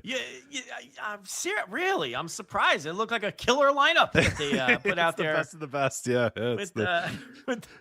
What was the what was the they had a fun tagline a couple years ago for the G1. What was oh my god, I'm blanking on it. 1 sec. I gotta figure it out. You have a tagline every year. I know. They had one that was great. It was Max the Max or something like that. Yeah, Max the Max. Right. You gotta Max the Max. Yeah, it was called Max the Max, right? Yeah. There was Max the Max. There was there's been a couple cool little dopey.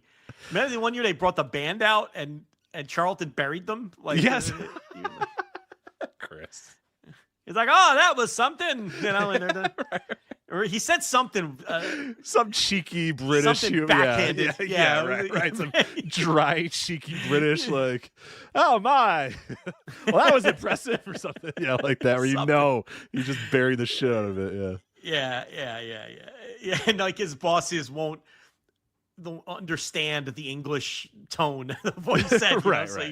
Yeah. They won't know the sarcastic tone that he's giving. It'll directly translate to, wow, that was something, and they'll be happy then. Yes. Thanks, Chris. Chris is putting over the band, yeah. Oh, God, yeah. It's, I don't know. Jordan Smith says the British equivalent of bless their hearts. Exactly, yes. That whatever he did was the British equivalent of bless their hearts. Yes. That's exactly what it was. Yes. Look, I thought you'd be all fired up when the announcer does his evil heel voice to say, silent jester. Right. Hey, when he goes, Sonata. I was like, oh, God. All right. Yeah. Sorry. B-Blocker. Cold-blooded snake Sonata. Because he uses the evil voice when it's a heel. Yeah, he slows it down and gives everybody the catchphrase that you don't actually. You're like, oh, is that his catchphrase? I didn't know that was his thing. That's his nickname. I didn't know that he was the silent jester, Jake Lee. Well, Are I'll you tell you, he's the excited? silent jester because nobody made any fucking noise during his boring ass bullshit match as per usual. So yeah, he is the silent jester because he fucking put 6,000 people to fucking sleep here in Osaka-jo-Hall. God damn it. So the silent jester and the cold-blooded snake are in the same block. Are you excited for Sonata versus Jake Lee in the G1? Can you imagine? Are you excited? If that's in Chicago, I'm leaving. I'm going home. Can you take that night's review from me when it's no, the it's probably gonna cold-blooded be in snake Chicago. I'll probably be there live watching it in person. versus the silent I can finally get to go to a G1, and I have to go to this G1. Fuck, God damn it. 20 minutes from my house. The G1 is happening 20 minutes from where I sit right now. And I get the silent Hanare jester and versus Cold Skull or whatever the fuck his name is. Hanare and the Great Okan played their way in on this show, so you get a little bit of that. Yeah. There's some spots open. Oh, yeah. There's some spots. There's four now? Because I Four. guess they take two of them. Four people can get a there's spot four. in there. You want to do the G1 Climax announcements since we're We're already talking about it. yeah. so All right, your A block. I used all my material from it already, so we right. need to So I'll just give it a. I'm not going to use the voices. I'm just going to say normal guys. Right. So A block, Konosuke Takeshita is there. He was your winner last year. Hiroki Goto, Bolton Oleg / Oleg Bolton, whichever one you want. Yota Tsuji, SARS. IWGP Heavyweight Champion. SARS. Oleg Bolton. That's a weird. SARS. Yeah, I don't like that one SARS at all. is like a disease. It's like bird flu or something, isn't it? Yeah, it's a... No, it's not SARS. It's SAMS. No, SAMS is the kid from Lean on Me that Joe Clark tells him to jump off the roof. What's his nickname? It's not SARS and it's not SAMS. What the hell is it? Oleg's It's nickname. It's SARS would be an interesting one. I don't know about that. maybe. And he's like Bars? Is it Bars? Is it Bars? It might be Bars, right? It's one of those. Yeah, that's what Google's telling me. Bars. That's so. yeah, Bars. Bars is his. All right. Bolton's, That's better than SARS. That's certainly. Hey, you see this 49-year-old Shakira at the World Cup? How you doing? Oh How you yeah. doing? Oh no, she's still killing it. Yeah. Chappin', huh? Yeah. Oh yeah. Yeah. Anyway, that was. I'm not watching her right Um, now, but I just know she's still can get it done for sure. Absolute smoke show. Yeah. Yeah. Possibly better with age. Possibly because we're old now. Yeah. You know. Yeah. Salma Hayek was out there too. She's still getting better with age too, so good for them. You know, I always had a problem with her face. I don't All know. right, well, yeah, that's fine. I mean, I have no problem with her body. I was going to say, I'm not really worried about the face. I specify the face. I specify problem with the face. I could probably make it work. Yeah, I don't think I'd care that much about the face. But. Yeah. Not kicking her out of bed, let's be clear. But, you know. Where were we? Yota Tsuji is where we were. IWGP heavyweight champion. So Tsuji. Shingo Takagi, the silent jester. The silent jester. Lee. Silent Jester. Jake Lee.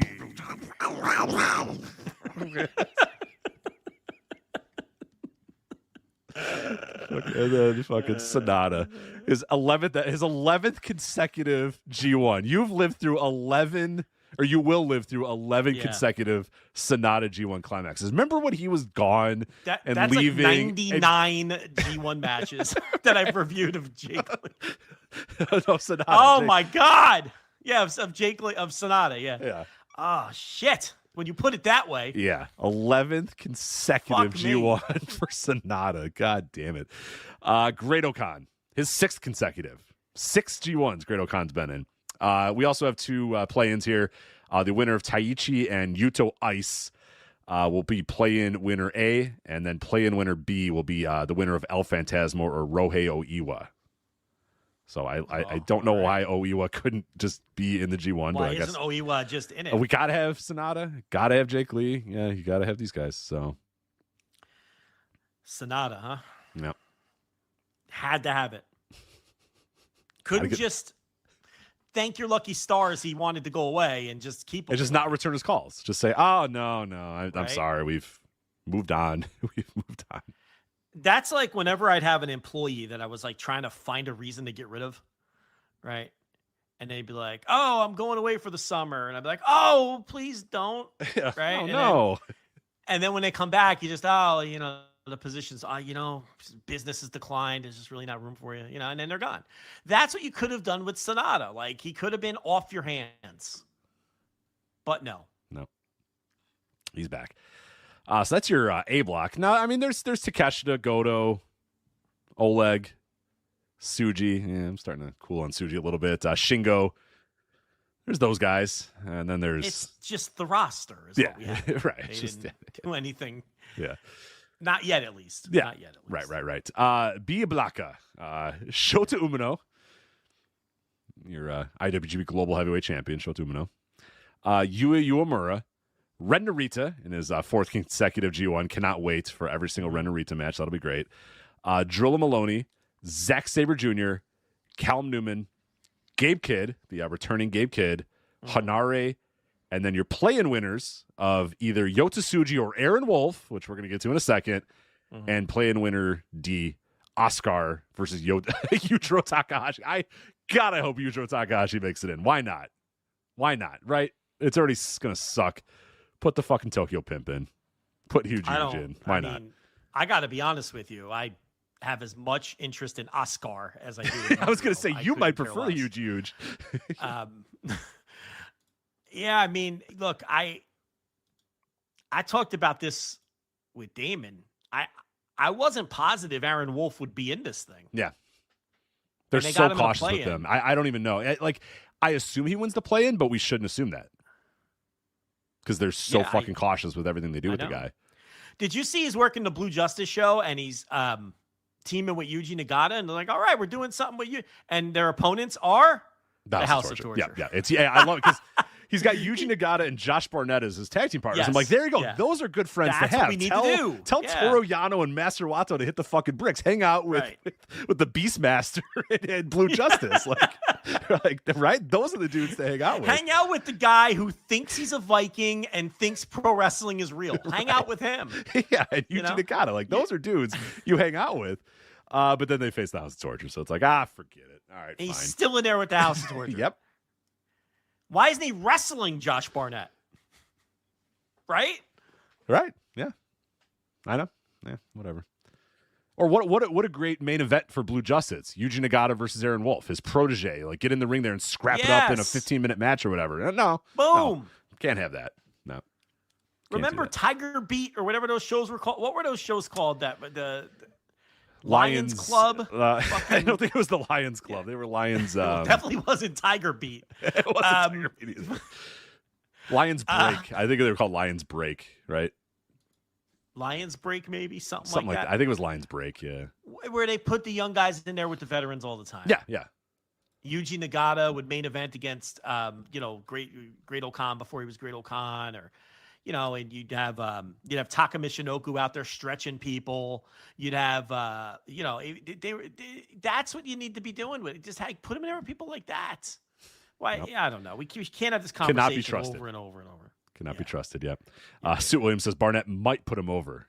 He'll respect his credentials. Yeah, you have to convince Josh Barnett to put over the Olympic judo. But I don't care if Barnett beats him. No, have that's a fine. fucking rematch. Whatever. Do a series. Just get him in there with people. That would be a cool. I mean, let's be honest. Here, look. A Josh Barnett, Aaron Wolf, best of 7 series sort of would fucking rock, right? He'd get better with that. He would get better with that. Kind of. Maybe. Better than this. Look, I'm looking for anything that's not anything. Dick to dick contact. God damn it. Clown car. God damn it. Dick Togo. Oh. Anything. I'm asking for anything with Aaron Wolf. So we'll see if he makes it to the G1. But I agree. I don't think everybody kind of thought it was a given that he was going to be in there, but I'm not sure that they trust him. I'm not sure still right now whether he's going to be in it or not. Yeah, I wouldn't be surprised if the freaking House of Torture comes in and costs him this match. Who's his opponent? It's Yoshihashi. Oh, Yoshihashi. Yeah, I mean, he's probably going to win. But it wouldn't stun me if he doesn't. They seem to just be reluctant to let him wrestle anybody. That isn't Narita Ren. Mm-hmm. House of Torture. Yeah, that's the only guy who's allowed to wrestle. Yeah, and nobody cares anymore. I mean, it's funny though. He comes out, nobody gives a shit. He wrestles for most of the match, nobody gives a shit. But then he made a comeback, and the crowd still gave a shit. They still want to like this guy. New Japan gives them no fucking reason to like this guy. And look, I don't know if he's any good, but like, fucking figure it out. I don't know. Like any other generation of wrestling, like they would have figured it out with this guy. And New Japan is just acting like they can't figure out what to do with this guy. And it's just, I don't know. It boggles my mind. I'm sick of it. Or they would just push him even if he sucks, he's fucking George Goulas or something. Who cares? Just fucking do it. I'm watching Nikita Koloff matches. This guy, he's facing Magnum TA. He's 7 months into his career, basically, at this point. He's green as grass. They're like, I don't know, just fucking work with Ric Flair every night and you'll get better. It's like, I don't know. Like, just fucking work and you work every day for a couple of years, you'll get better. And then Nikita never got that much better, but I don't know. They main evented freaking Starrcade with him and seemed to work out okay for a little while. I don't know if Aaron Wolf has the aura of a Nikita Koloff, but yeah. Whatever. What else could be said? Whatever. I don't know. There you go. So that's the G1. All right. So let's do this Dominion. Dominion show. I got. Yeah. So the first side I see. I didn't think it was that bad. All right. Well, it was a show, right? It definitely was a show. Yeah. Yeah, it wasn't that good. The undercard was rough. Yeah, I mean the top of the card was rough. I mean, okay, so what was the good part? What was the okay part that you told me about? Well, let's go through it. Let's do it. So the first scene then when I pop up my video is Sonata walking to the ring, and I'm like, "Fuck off! I'm done with this already." Wrong. Your first scene was an entire row of Sonatas. There was like 8 Sonatas up on the stage. It was Sonata through the ages, right? I forgot. Yes. We had to do a Sonata history retrospective up on the stage of all his various boring gimmicks that all are somehow exactly the same, right? There were 8 different Sonatas and they were all exactly the same, like somehow. Yeah. So you got a cavalcade, a cornucopia. Yeah, a cornucopia of a potpourri. A potpourri of Sonatas, yeah. As we go through the thesaurus to avoid reviewing this show. So Takeshita versus Sonata, TV title match. I like these TV title matches, and this one was brisk, as they all are. You knew it was not going to be a long match when Takeshita hit the Blue Thunder Bomb like 4 minutes into the match. Yes, so, I kind of thought he was going to beat him in like 4 minutes, and I was like, well, that's bold, but I appreciate it. And then Sonata kicked out, and I was like, oh, all right. Yeah, I was like, I beat him in 4 minutes, send him packing off to Noah with his other 2 buddies that we'll talk about later. But no, it took them 8 minutes to beat him, and now Sonata is going to face the silent Joker in the A block of the G1. Jester, sir.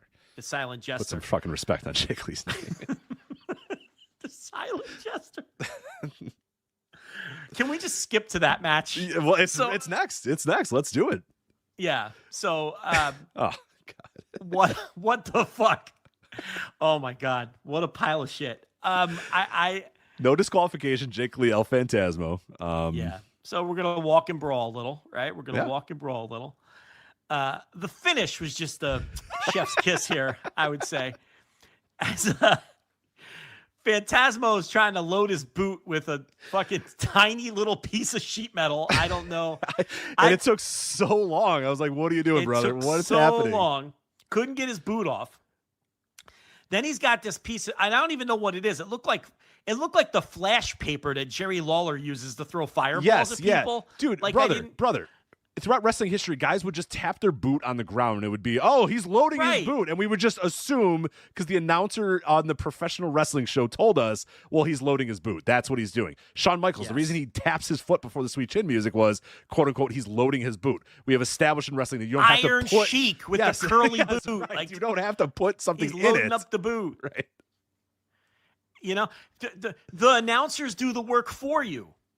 Your exaggerated movements. It's a physical play. You don't need to show the camera your flimsy piece of sheet metal after it takes you 4 minutes to get your boot off. Okay?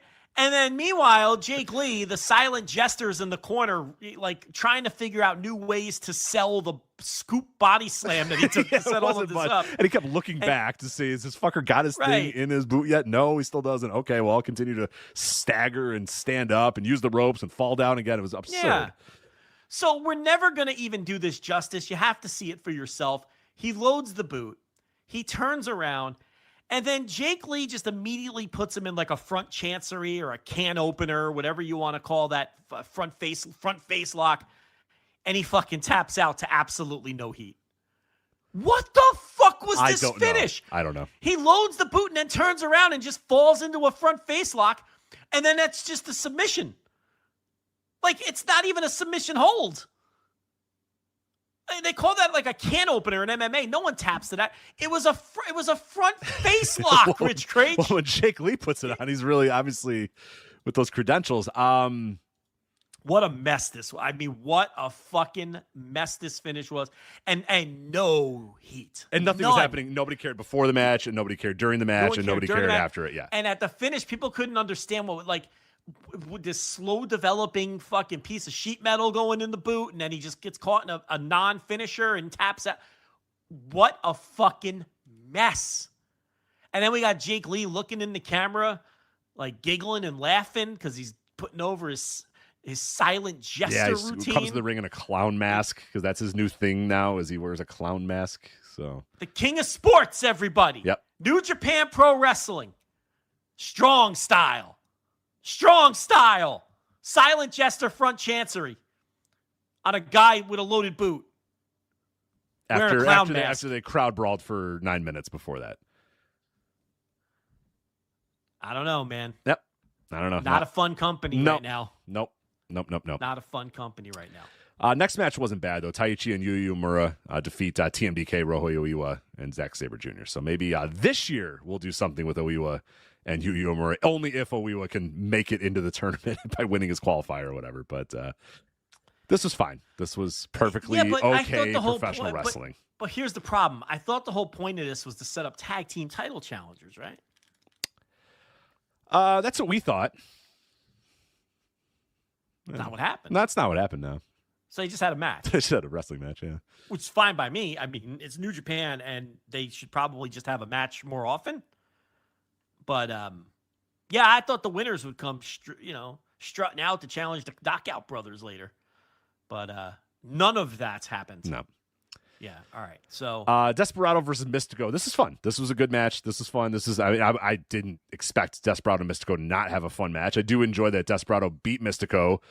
Mystico selling, different body parts throughout. Like, he's a broken man in this match. And Desperado played him perfectly. Desperado pins him, gets out of the ring, and then Mystico still spends 2.5 minutes going with his fucking Hootie and the Blowfish B-side New Japan World overdub music. Mystico just adulation to the crowd as Chris Charlton goes, win or loss, Mystico still loves his crowd.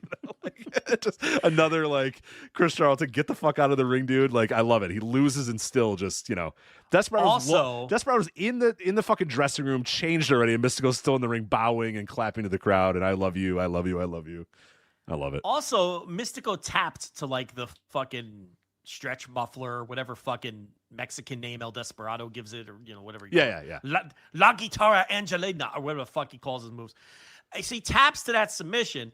So Charlton's making this huge deal almost to protect Mystico, where he just keeps saying, they must have had a handshake deal, Walker Start, to not hurt each other. He tapped quicker than I expected, so they must have had a mutual submission respect. hold. Yeah, right. So they probably promised each other not to rip each other's limbs off, and it was very. See, when I do Chris Charlton, I sound like I'm a guy in an old-timey movie for some reason. You sound like a 1920s like American actor, but yeah. But yet it still sounds like Chris Charlton. Right, it works. Yeah, it works. Yeah. So yeah, look, did they have a better match in them? They almost certainly do. This was more of like an exhibition and them going out and trying to have the best match possible. They're tag team partners. There's all of that, but Chris was really trying to put over the idea of, okay, as soon as one guy catches the other, they're going to respect each other as friends and partners and just tap out. So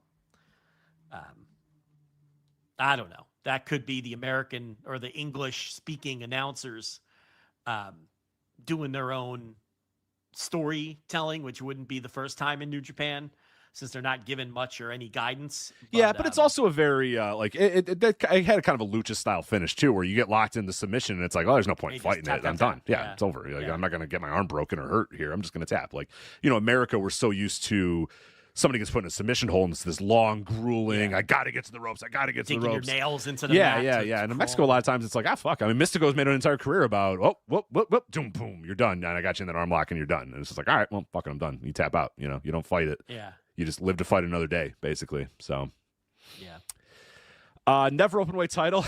Aaron Wolf defeats Ren Narita to become your new never open weight champion. Clown car, dick to dick combat. God damn it. Yeah. Ding, ding, ding. Oh. Same old shit. No, we can't let this happen. How is this happening? Same old shit. Yep. Aaron Wolf wins. These poor announcers, like, trying to find new ways to act shocked at all of this. It's just, but really they're just repeating the same lines that they always repeat, that you just repeated. So it's, I don't know. What do you want us to say? Yeah, there's nothing more I could possibly say. So whatever. 47th time. My question is, even if you were a House of Torture enjoyer, number one, why? Number two, though, if you are a House of Torture enjoyer, how can you not completely be sick of this shit by now? I mean, there's never anything new. There's no advancing of the story. There's no wrinkles. How can, everyone not just be completely sick of all of this? It's a rhetorical question. I don't expect you to answer. I just don't understand. Yeah, we're years into this thing, and they've never gotten their comeuppance. They've I think only gained members. Obviously, they lost Evil, and maybe a couple other guys have come and gone. But it's not like, guys don't defect that often and create new stables or whatever. There's no turmoil in the stable. They don't rise or fall up the card. Yeah, they just do the same shit over and over. Sometimes a new person joins and then just regresses into whatever they do and grabs a weapon of choice and then regresses into whatever they're going to do. Do you think there's fans somewhere, Japan or otherwise, who see this match on Dominion and they go rub their hands together like, all right, Aaron Wolf is finally going to get his hands on Narita Ren. Right. And I can't wait. Do you think there are any, do those fans exist? Are these real people? I would like to interview one of those people. I would wonder why. Like, what how are you not sick of this by now? How have you not just gotten everything you could possibly want out of the House of Torture in the last 6 years? It's boggles my mind. Fuck me. Yeah, it's terrible. It's terrible. Yeah, and it's just an awful use of Aaron Wolf. We knew exactly this is what was going to happen, and now we're 6.5 months into this guy's career, and it's just he's been completely stuck with these guys. It'll be a Wrestle Kingdom match again. Oh yeah. It won't be Evil. It'll be fucking Narita Ren. Yeah, right. And then we'll be told, he'll beat him, and then once and for all, they'll vanquish House of Torture, and then they'll come back, in February and. No, they'll jump him on fucking New Year Dash and right, start it over again. Yeah, shit. I see the guy, and every time I watch him, I'm like, he seems fine. I don't know, he seems okay. Like I don't have the apprehension that they seem to have with this guy. I don't think he's great. I don't think he's a guy you can main event Wrestle Kingdom with. I don't even know what to think of him because they never let him do anything. I'm not sure.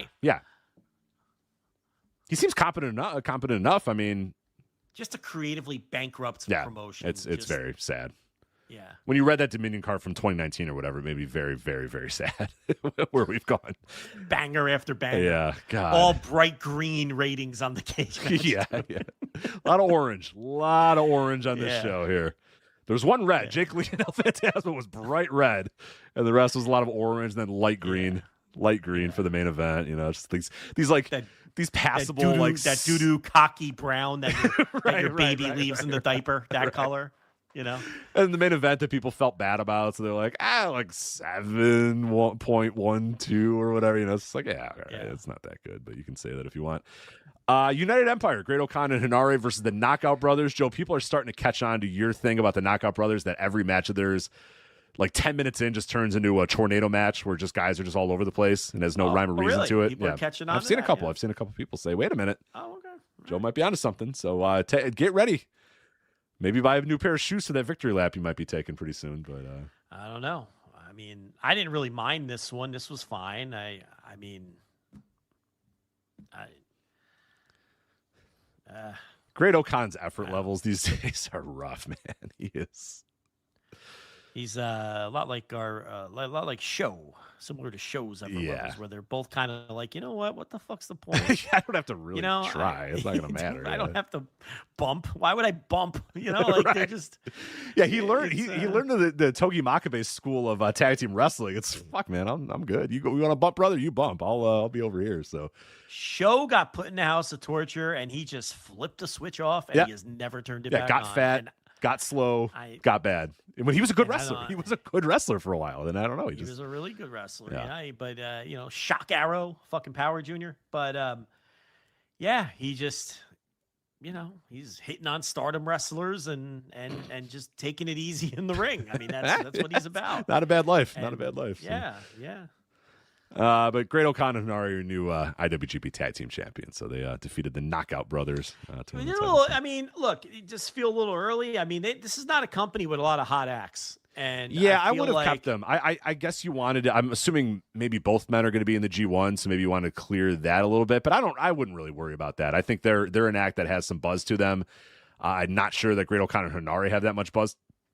On their end, even though they are trying to do a bunch with the United Empire. I don't know. Push for the unit. I think it's more about that. It's more about pushing the United Empire. Right. Newman was going to lose this title, and you didn't want the Empire to leave the show with no title, so you moved the titles over to him. And Knockout Bros have had him for a while, but I feel like for the same reasons that we said Yo should win the junior title because he feels like a hot act in a company that doesn't have a lot of hot acts.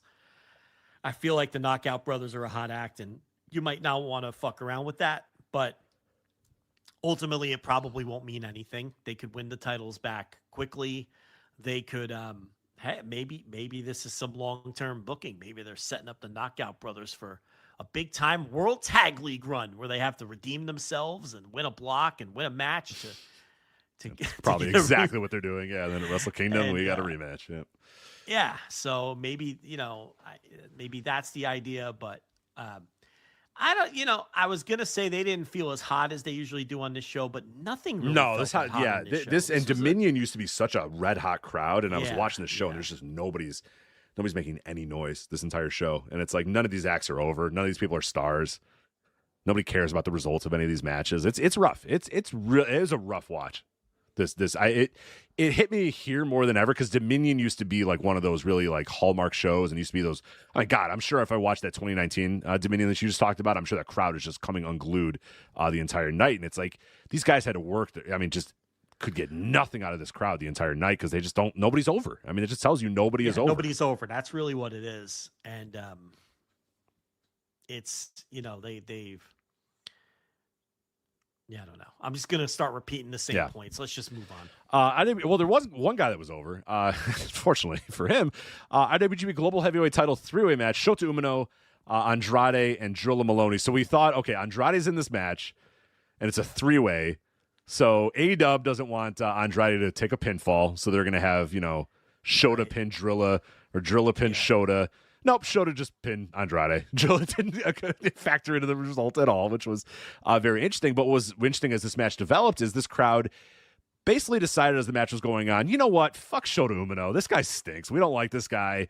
And every time he broke up a Drilla Maloney pinfall, he got more and more heat until he broke up one towards the end, and the crowd was just like, bah, bah, bah.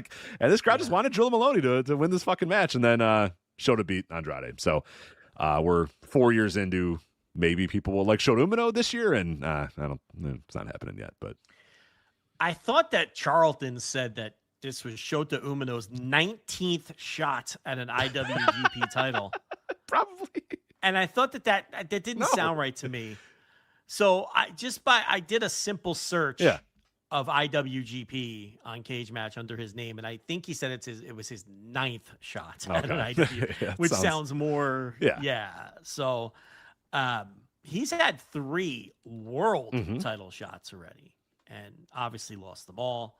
A couple tag team in there, and then actually he said 3 tag team, 2 US, and now this victory for the global IWGP Global, the prestigious IWGP Global Heavyweight title, right up there with the MLW Southern Championship in terms of Top prestige. Did you watch MLW this week? No. By the way, dude, I'm a renegade, a fellow renegade, and you told me I don't want to watch MLW. I'm not watching this shit. And then all you do every week is watch MLW and talk about it. I've reviewed it every week. Yeah. I look, I have a sickness, and I do too. And you're not letting me. Now I have no MLW in my life. I'm behind on MLW. All right. So you want me to save the reviews for this show? No, I just want you to feel bad. Well, about then what's your beef? I just want you to feel bad about it. The people need content. They want me to talk about things. As a fellow renegade, I just wish you would have talked. I wish you would have communicated and say, look, I'm going to watch the fights. Listen. Is that okay with you? I want to watch the MLW fights. Is that okay?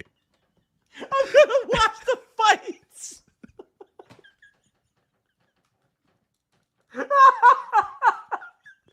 He sent out a press release the other day. Did you get this press release from Core Power? I think I deleted it. Okay, well then let me read it. It's great.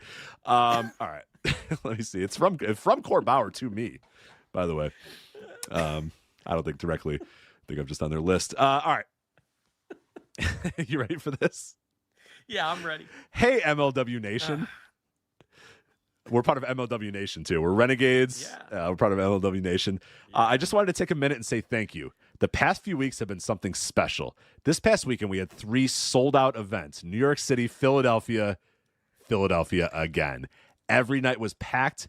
Every crowd brought the thunder. Every wrestler stepped up when that bell rang.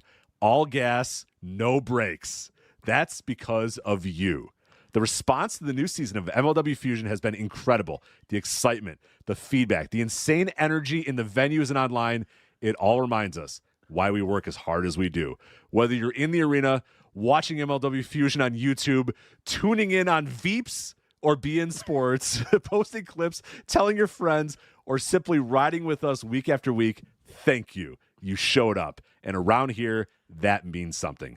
Almost 24, it still goes, by the way. Almost 24 years to the day ago, on June 15, 2002, I launched Major League Wrestling. Back then, MLW was little more than an idea, a dream I'd carried with me as a kid, obsessed with wrestling, and a whole lot of determination, hope, and some grit.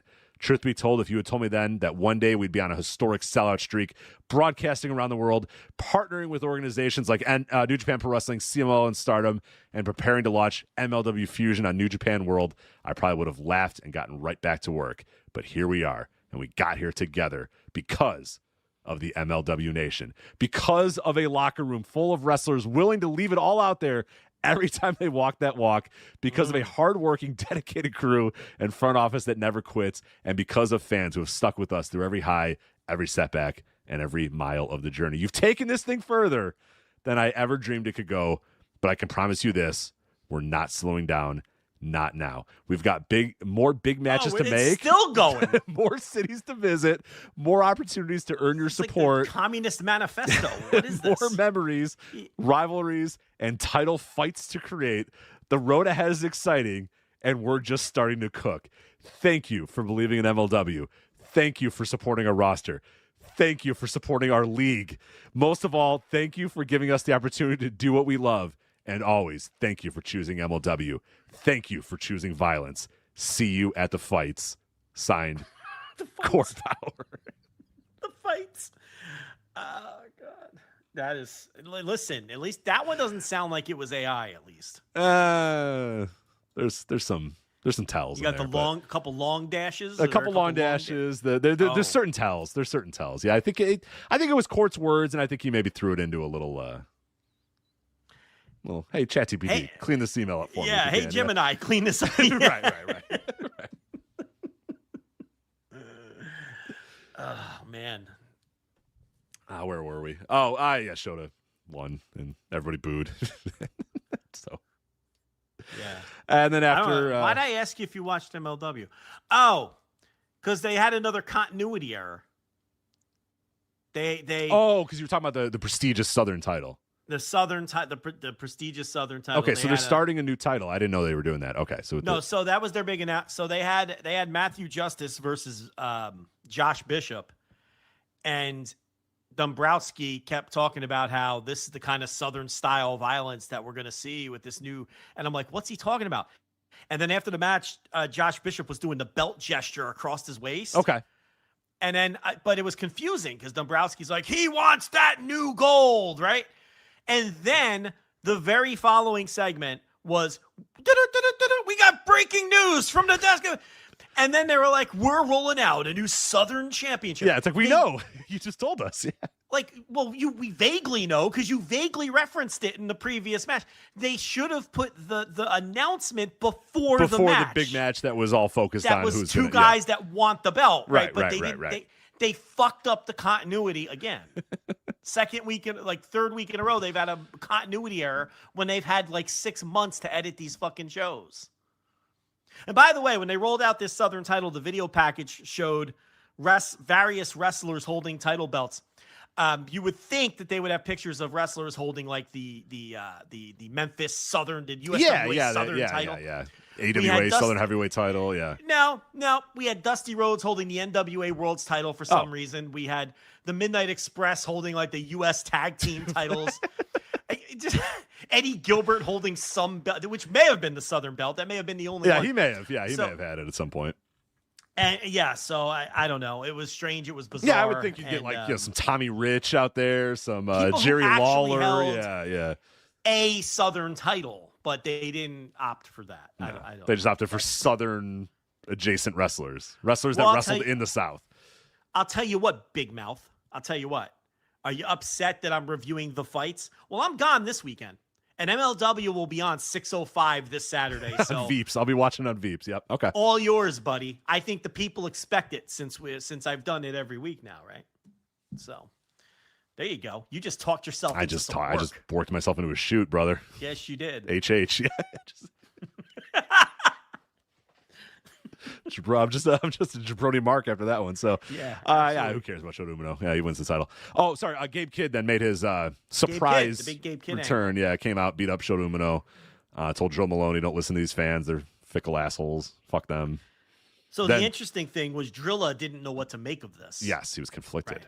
Right. Yeah. Like Kidd thought Drilla was just totally on his side. He's like, oi, mate, fuck these cunts. You can, they're booing you, but fuck them, like fucking bollocks, fucking bollocks, rubbish. Yeah. These fans are rubbish, mate. yeah, in the bin with all of them, oi. Right.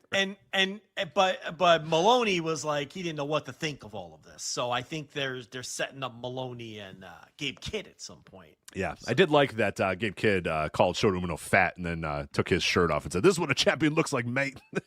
And he looked great. He looked great. So I'm like, I don't know, man. Yeah, he might be onto something here. Yeah. It's actually he made a good point there. Yeah, fair. But I think did they do the thing where he came out here? Oh no, they had already announced him for the G1, and then speaking of continuity errors, they announced him for the G1, and then he comes out like, "I'm back, motherfucker!" And I'm like, "I know, you were announced for the G1 climax like they kind of took an hour ago, brother. I knew you were back, motherfucker. I know." Like, why didn't they just make him one of the mystery people? Very simple solution. Seems like that would have worked out pretty well too, but someone said MLW's a double show this Saturday. I really fucked myself, didn't I? Oh yeah, you did. I don't need that many fights. Come to think of it, our listeners have become accustomed to AAA. Yeah, they want to stay abreast Latin America of the latest reviews as well. No WWE. I'm not watching WWE bullshit. No, fuck off. I'm just saying. What's even on AAA on Fox Latin America this week? I'm just saying. Nah, fuck that. I'm not doing that. They're actually airing stuff that they taped before the Monterey show now is what they're airing. Great. So, Clap, get into it. Yeah, so what do I want to watch? Stuff that was filmed before the Super Bowl? Yeah. Is that taping's pre-Super Bowl, right? The MLW? Yeah. Yeah, I think so. It's insane. Yeah, and we're like, summer mini camps are starting. It's right. Ridiculous. Yeah. The entire NBA season has happened in the time that anyway. Yeah. All right. Yo defeats Dookie. IWGP heavyweight title match. Clown car. Not as good as the Super Junior final. No. Not as good as the Super Junior final. Yeah, and Yo was over, but he wasn't as over as he was at the Super Junior final. It was I don't know. And he came out wearing this House of Torture thing has become a detriment. Right. Maybe that's I think you might be onto something there. I don't know if it's working very well. Yeah, Yo also did the Sonata thing where he came out and it was like, oh, he's got a mosaic of all of his past gimmicks, and I'm like, yeah, all these sucked. Like, why?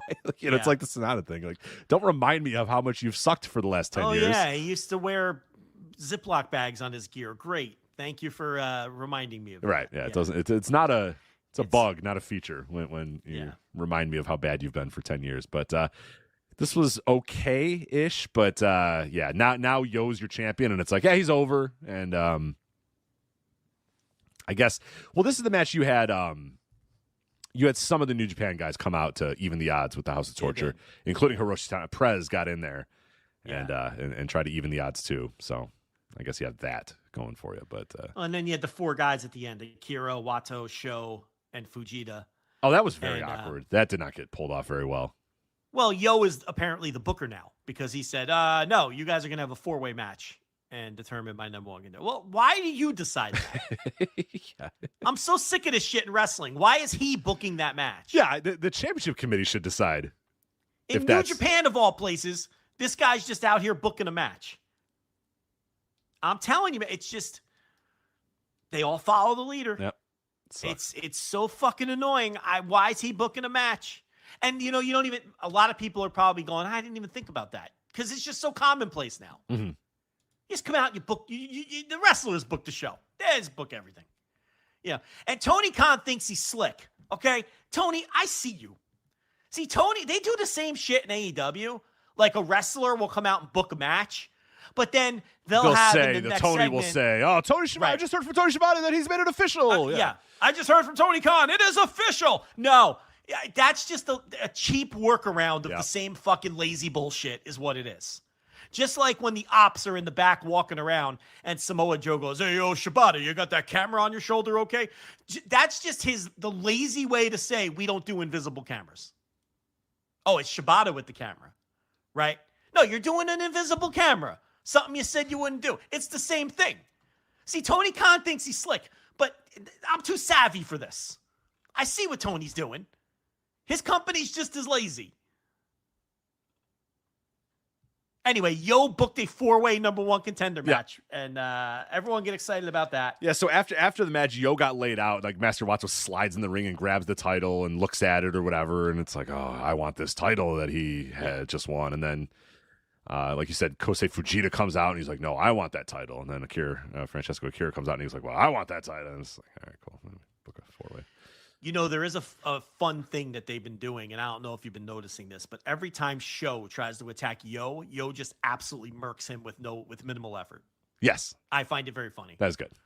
Like Yo he just beats him like a fly, like swats him off, and he's of like no concern to him, and Sho is frustrated. So there was even a moment in this one after everything happens, he wins the belt, they get fended off and everything. And he's going to grab the mic, and Sho is standing there, and he just shoves him down. He just shoves them down. I think those two guys, because they're friends, they're just like having fun with this nonsense. You have to think, much like in TNA, that the people in the company understand how shitty most of this shit is. How can they not know? They're not dumb. No, they know. They know. The effort levels from a lot of these guys lets me know that they know. Yeah. And then our main event was IWGP Heavyweight title. Callum Newman defending that title against Yota Tsuji. And the result is Yota Tsuji defeats Callum Newman. 24 minutes, 32 seconds. What do you think of the match? Because I have an interesting thought about the finish of this match and Callum Newman injury. You go first. So Callum Newman goes into the corner. They do like a buckle, I think it was a belly to belly or belly to back that goes into the buckle or whatever. And Callum Newman grabs at his shoulder right away. And the referee goes over to check on his shoulder, and he's sitting there for a while looking at his shoulder. And then he gets up after about a minute or so of nursing his shoulder, and then takes like a bunch of really impactful moves, one after another. Yota Tsuji just dropping this guy left and right, hitting him with the spear, dropping him on his shoulder, like just stuff that I don't know that if I truly separated my shoulder or popped out of the socket that I would necessarily be doing the amount of moves that he was doing immediately afterwards. So I don't know. And Calvin Newman, and that's why I kind of wanted to ask you, because I am not sure if Calvin Newman actually hurt his shoulder here or if he's just kind of selling. And if so, good on him. That's what professional wrestling is all about. Because then he does, like, he did a tweet not that long after being like, oh, I'll be in the G1. My shoulder's fine. Or busted shoulder or not, I'll be in the G1 or something like that. I forget exactly what he did. But just based off how quickly he was able to do, like, big, giant, impactful moves after, quote unquote, popping his shoulder out or whatever. I don't know. I'm kind of dubious that he injured his shoulder, and I think instead he's just trying to give himself a G1 story throughout the entire G1 is, the Hiroshi Tanahashi playbook of right before the G1, oh, I've torn my tricep. Here is a picture of a tricep with bruising all over it. It's definitely my tricep. And everybody goes, oh my God, Tanahashi has a torn tricep and he's going into the G1. And then what basically happens for a month straight is everybody beats up Tanahashi's supposedly torn tricep, and every match is focused on guys pulling and pressing at Tanahashi's torn tricep, and he gets an entire G1 out of a faked injury or whatever, which is what the game is. It's professional wrestling. That's what you should do. So I don't know. I'm dubious that Newman actually hurt his shoulder here. I think that was just part of the story. Maybe he didn't. Maybe it hurt a little bit and they popped it back in and everything was okay. But I don't know. Either way, I think that was a good story to tell. If you want to tell a story of Calvin Newman could say, hey, look, I lost the title only because my shoulder popped out of the socket. And, then he's got a good story to tell for the G1 as well. So I don't know. Maybe it was a happy accident, whatever it may be.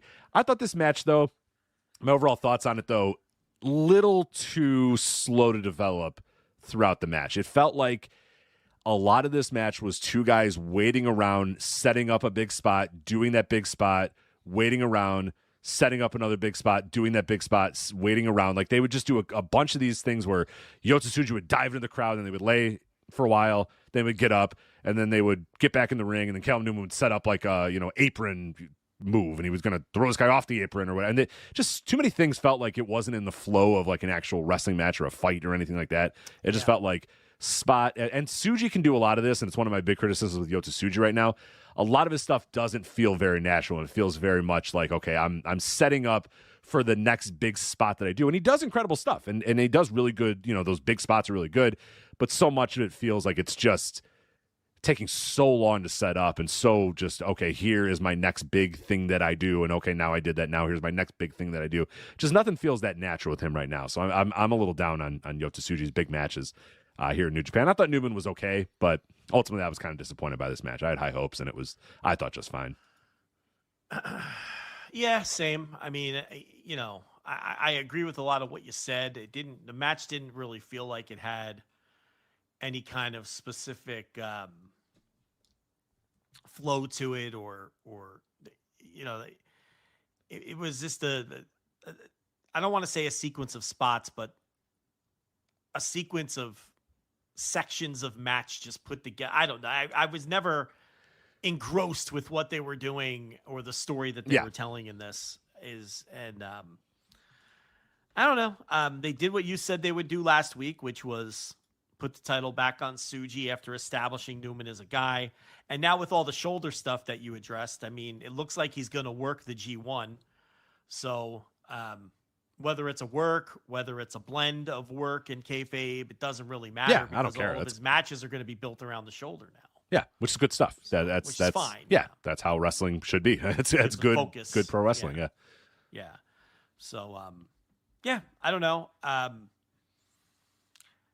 not super excited about Tsuji here, and I guess they wanted him to have the title during G1 season, and whatever they're building towards for second half of the year and for the Wrestle Kingdom is involves whoever's going to come out of this thing to be Tsuji's challenger. So I guess we'll see who that ends up being, whether it's going back to Newman or doing. Now, you would think, like we talked about last week, that's probably not the case, as they're probably clearing the deck for a Newman Ospreay match without the albatross of the IWGP title being in the way. So there's that aspect too, where they're going to do that big breakup angle, have their match, and then you don't have to worry about booking around the world title. So that has something to do with this too, undoubtedly. But you may have to book around the AEW world title by the time you get to that. Yeah. Which actually might look, you don't want nobody wants their champion to lose, right? So if one guy doesn't have a belt, that match becomes very easy to book. But that doesn't make sense either because you want Newman to go over Ospreay, ideally. Yes. So, and I think Ospreay would fight for that no matter what. Even if anybody in AEW raised a stink about that, I'm sure Ospreay has enough leverage and pull to say no. I'm losing to this guy. I'm not beating him. So if nothing else, the result sets up some interesting possibilities to look out for. But typical New Japan booking. Put the title on the guy, have him carry it a couple months, and okay, he's a top guy now, and then put it back on the other guy. Mm-hmm. Hasn't really worked for anybody recently, but yeah.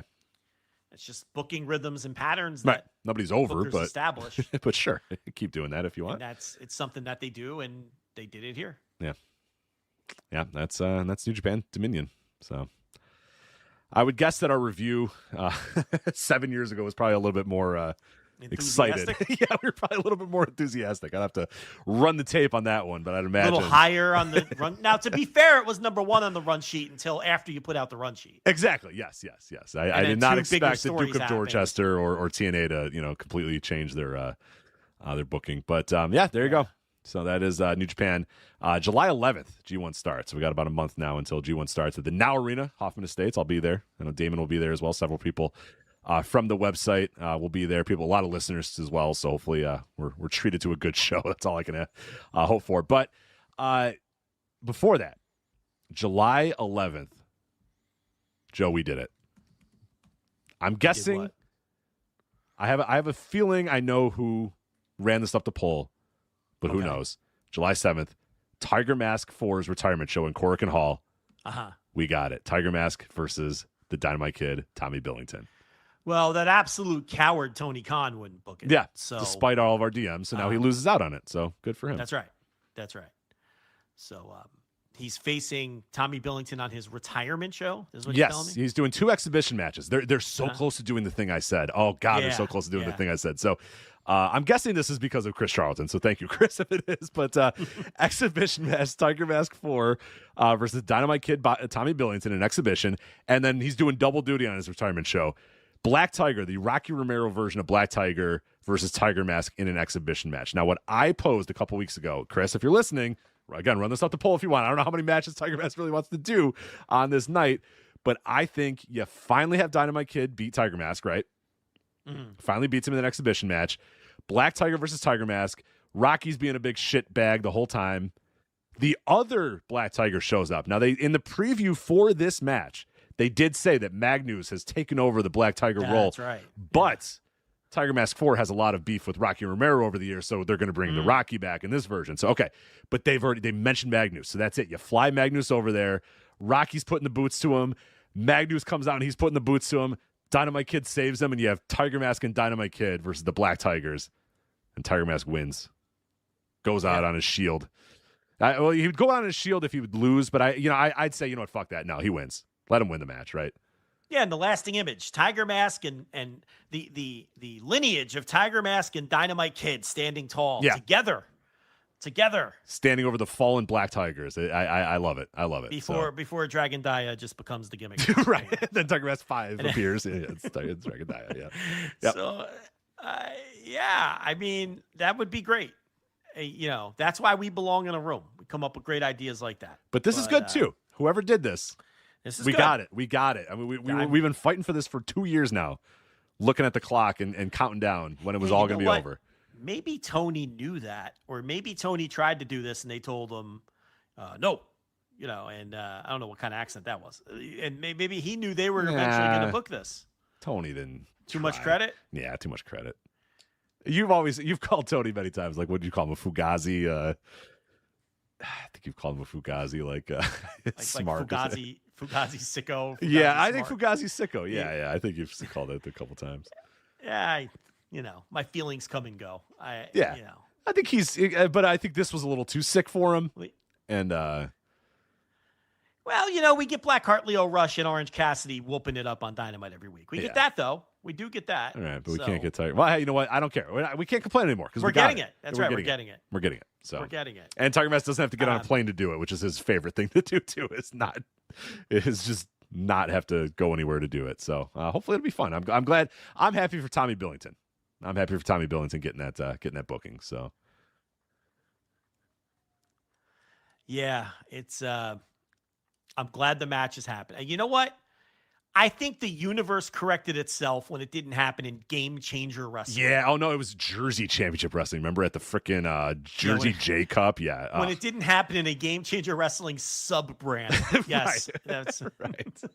That was the gods, the wrestling gods. It was, I'm glad Tiger Mask didn't get on that plane. Whatever happened, he was sick or whatever, or he just woke up and said, "No, I'm not going." Well, what happened was he went to what's the name of that airport? Narita Airport, or Narita Airport or something like that. He went to the airport. He saw the line for the for international flights, and he just shook his head no, turned around and hailed a cab and went back home. That's how that played out. Yep, ticket in hand and went, "Nah, I'm good." Yep. Yeah, but then that was that. Yeah, turned around, went home. Saw a no smoking sign in a long line and said, "I'm good. I don't need this shit." Yeah, and he went, "Hi," and then he just left. Yeah, that's enough of that. Yeah. He did make it to Vegas though. He was there. Was he? Yeah, he was in Vegas. Yeah, he just didn't wrestle much. He just kind of hung around. Oh, okay. Maybe he hit the slots with Gato. I saw Gato at the slot machine at Horseshoe at very late in the night. I was just by himself, and I was like, man, very late. Yeah. Yeah, just Gato by himself, looking like Gato too. Hit him up. What am I gonna say to Gato? Little derby. He was wearing a derby. Yeah. Exactly how you'd imagine Gato at the character, the pro wrestling character Gato. Just derby, beard, just sitting there sipping a little brown liquor in a cup and just clicking that button, little black straw. right. Just dink. Dink, dink. Clicking the button on the Wheel of Fortune slot machine. Right. I was like, all right. I was like, that's Mania weekend right there. I was like that. I was with Brady, and I think it was he'd been there a couple Mania weekends before, but I just said that's it right there. Like that. This is the essence right here. Like we walked by Brian Cage and Melissa Santos and their child. Mm-hmm. And then there's Gato at a fucking slot machine. I'm like, that's Mania weekend. This is why you have to come, because where else can you see that? Those are the things you see. Yeah. Yeah, you're right about that. You see the spawn of Brian Cage's yummy penis, and then you see Gato by himself playing a slot machine. So. Yeah. Yummy penis. Have your penis ever been described as yummy? No. Yours? Oh yeah. Yeah. Oh yeah. Yummy? Yeah, similar. The actual word. Yeah. Okay. All right. I don't know about the actual word. Yeah, yummy is a weird word. Yeah. Yummy penis. It's a classic tweet. It's so good. Yeah. Yummy penis. Yeah. Yeah. Twitter used to be kind of good. No. Yeah. Don't go too far. Not that good. But we used to get yummy penis and wet pennies and stuff like that. But yes. I mean, this is over 15 years of that wretched app, and there's only a couple good tweets. So. That's probably about 50 really good tweets. In totality, yeah. Really good ones. Take a look, y'all.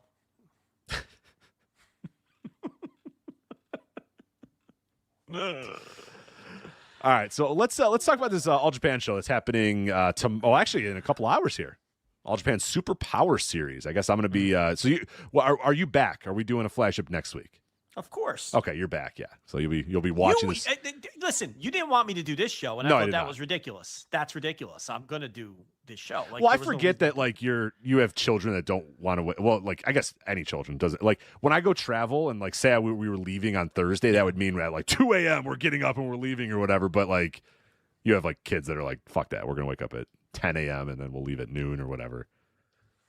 And I mean, and it's probably you too. I don't think you're a 3 a.m. wake up. I'm home right now. Why wouldn't I just do the show? I'm not away yet. Right. So just do the fucking show. Do the work. Now, you didn't have to twist my arm to get out of that Dynamite review. No, that one you gave up pretty quickly. Yeah, you didn't have to twist my arm very hard for that. Well, no. Here's how it went. You went, well, I'll be home on Wednesday, and I mean, I I mean, I guess I could do Dynamite. I'll be here. And it's like, I'll do it, Joe. You went, all right. I mean, if you want to, okay, yeah, you do that then. Yeah, it was the way you said it was, Rich, please take this. Please. No. You're locked in for Oh, God, I want to get out of that so bad. I'm not helping you. Dynamite reviews. You're on your own, God, pal. the bane of my existence. Just that every week, I sit down. I would do this show from my vacation. I don't mind this show. I hate that fucking Dynamite review. I loathe the Dynamite review. And it's not so much the Dynamite review. It's like that I gotta fucking watch the Dynamite. I gotta fucking... And it's like one of the most listened to things we do, so you got to bring the heat every time. You can't just be like... Got to bring the heat. You can't just have a bad show. bullshit bad show, because then people are going to be like, fucking Joe. Like everybody gets... Mailing it in. Mailing in the Dynamite review. So it's got to be a good review. It's got to be thoughtful. You know, but the problem is not even doing the review. The problem is not even watching Dynamite. The problem is being forced to watch Dynamite not on my terms of watching Dynamite. Does that make sense? Yeah. You got to get it in. Usually, like, because we're doing the flagship on Thursday, so you have a set time limit of when. Yeah. So your life is now on a schedule, and you're a man who thrives on a schedule. I hate schedules. I can't stand structure or schedules. So it's like, and of course, Wednesdays I'm watching baseball, right? So the baseball ends, and if like the Reds win, I'm happy. I'm skipping around the house, and then I remember that Dynamite's on the DVR and I got to get it watched. And then it kills my buzz of the Reds victory. And if the Reds lose on a Wednesday, I'm annoyed. I'm grumpy. I'm fucking, yelling at the cat. And then I'm extra annoyed because I remember Dynamite's on the DVR and I have this fucking time limit where I got to watch the fucking thing and then make sure the review's out in a timely manner. So it's just, independently, I don't dislike watching Dynamite and I don't dislike doing the review. I hate feeling like I'm boxed in time-wise and forced to do it against my own. Joe Lanza doesn't like to be told what to do, is basically the short version of this. I don't like being told what to do. I had a boss tell me that once, and this boss I didn't get along with. He's like, you know what? The bottom line is you just don't like being told what to do. And I said, you know what, sir? You're right. You're actually I right. don't like being told Right. what to do. Right. You finally understand the essence of Joe Lanza. Because if you tell me to do it, I'm probably not going to do it, but I'll do it if you don't tell me to do it. And I couldn't work for that guy, and I left that guy. We mutually parted ways from that guy. Did you tearfully? I don't think you tearfully amounts that departure. No, I took my keys out and I put them down on the desk and I said, "Shove these keys up your fucking ass," and I walked out. It was an ugly scene. That's a good one though. Hey, you got to get one of those in your career. Got to have one of those. Yeah, but it's like, I wish I had a more clever line than "shove these keys up your ass." Yeah. Very heat of the moment. Yeah, that's something you think about all the time in the shower, but then when the time comes, you're just like, you can take the job and shove it, and then you leave. You're like, God damn it. Take this job and shove And you're like, fuck, that was such a chalk-ass line. Come on. God, how did I say that? Yeah, Right. take this job. You know what? Fuck you. I quit. You're like, that should have been a little more original, but... Yeah, it's no good. Take this job and shove it like your Johnny Paycheck. Just throwing that one out there. Take this job and shove it. Oh, ain't God. Working here no more. Yeah, man. Superpower Series. All Japan. Triple Crown. Yeah, All Japan. Kento Miyahara, Hideki Suzuki. Yeah. Is this finally the time where Hideki pulls the card? He's been waiting this whole time. No, he's not. I think we're past that point. Or are we? I want him to win. Why not? Why not? I've been enjoying his work. Do we really need another long Kento Miyahara Triple Crown reign? No. I have enjoyed what Suzuki has brought to the table and lately, and especially in the Carnival. And why not shake it up? I'm down. Yeah, why not? I'm in for it. Yeah, we've lived long enough to become Hideki Suzuki perverts, so I say fuck it. Yeah, have him win the Triple Crown. Why not? Ishin and Yoshiki Kato defending against Atsuki Aoyagi and Rising Hayato, all Asian tag team titles. So I'd imagine those titles probably go back to the All Japan team, but we'll see. We'll see tomorrow. Seems like good time. Yeah. I think we're due for that. Go Shiozaki and Yuma Anzai versus Suwama and Yuma Aoyagi. It sounds like a pretty fun little match there. We have the NWA. Did you know the NWA World's Heavyweight title will be defended here at the Super Power Series? The Thrillbilly Silas Mason versus Shotaro Ashino. Our worlds are colliding. And you know what? I'm strapping up Ashino, baby. Let's fucking go. Talos, mover and shaker. Yeah. Right. Who knew that Talos would be one of the more influential people in wrestling in 2026? I mean, listen, he's not Nick Khan, but one of the.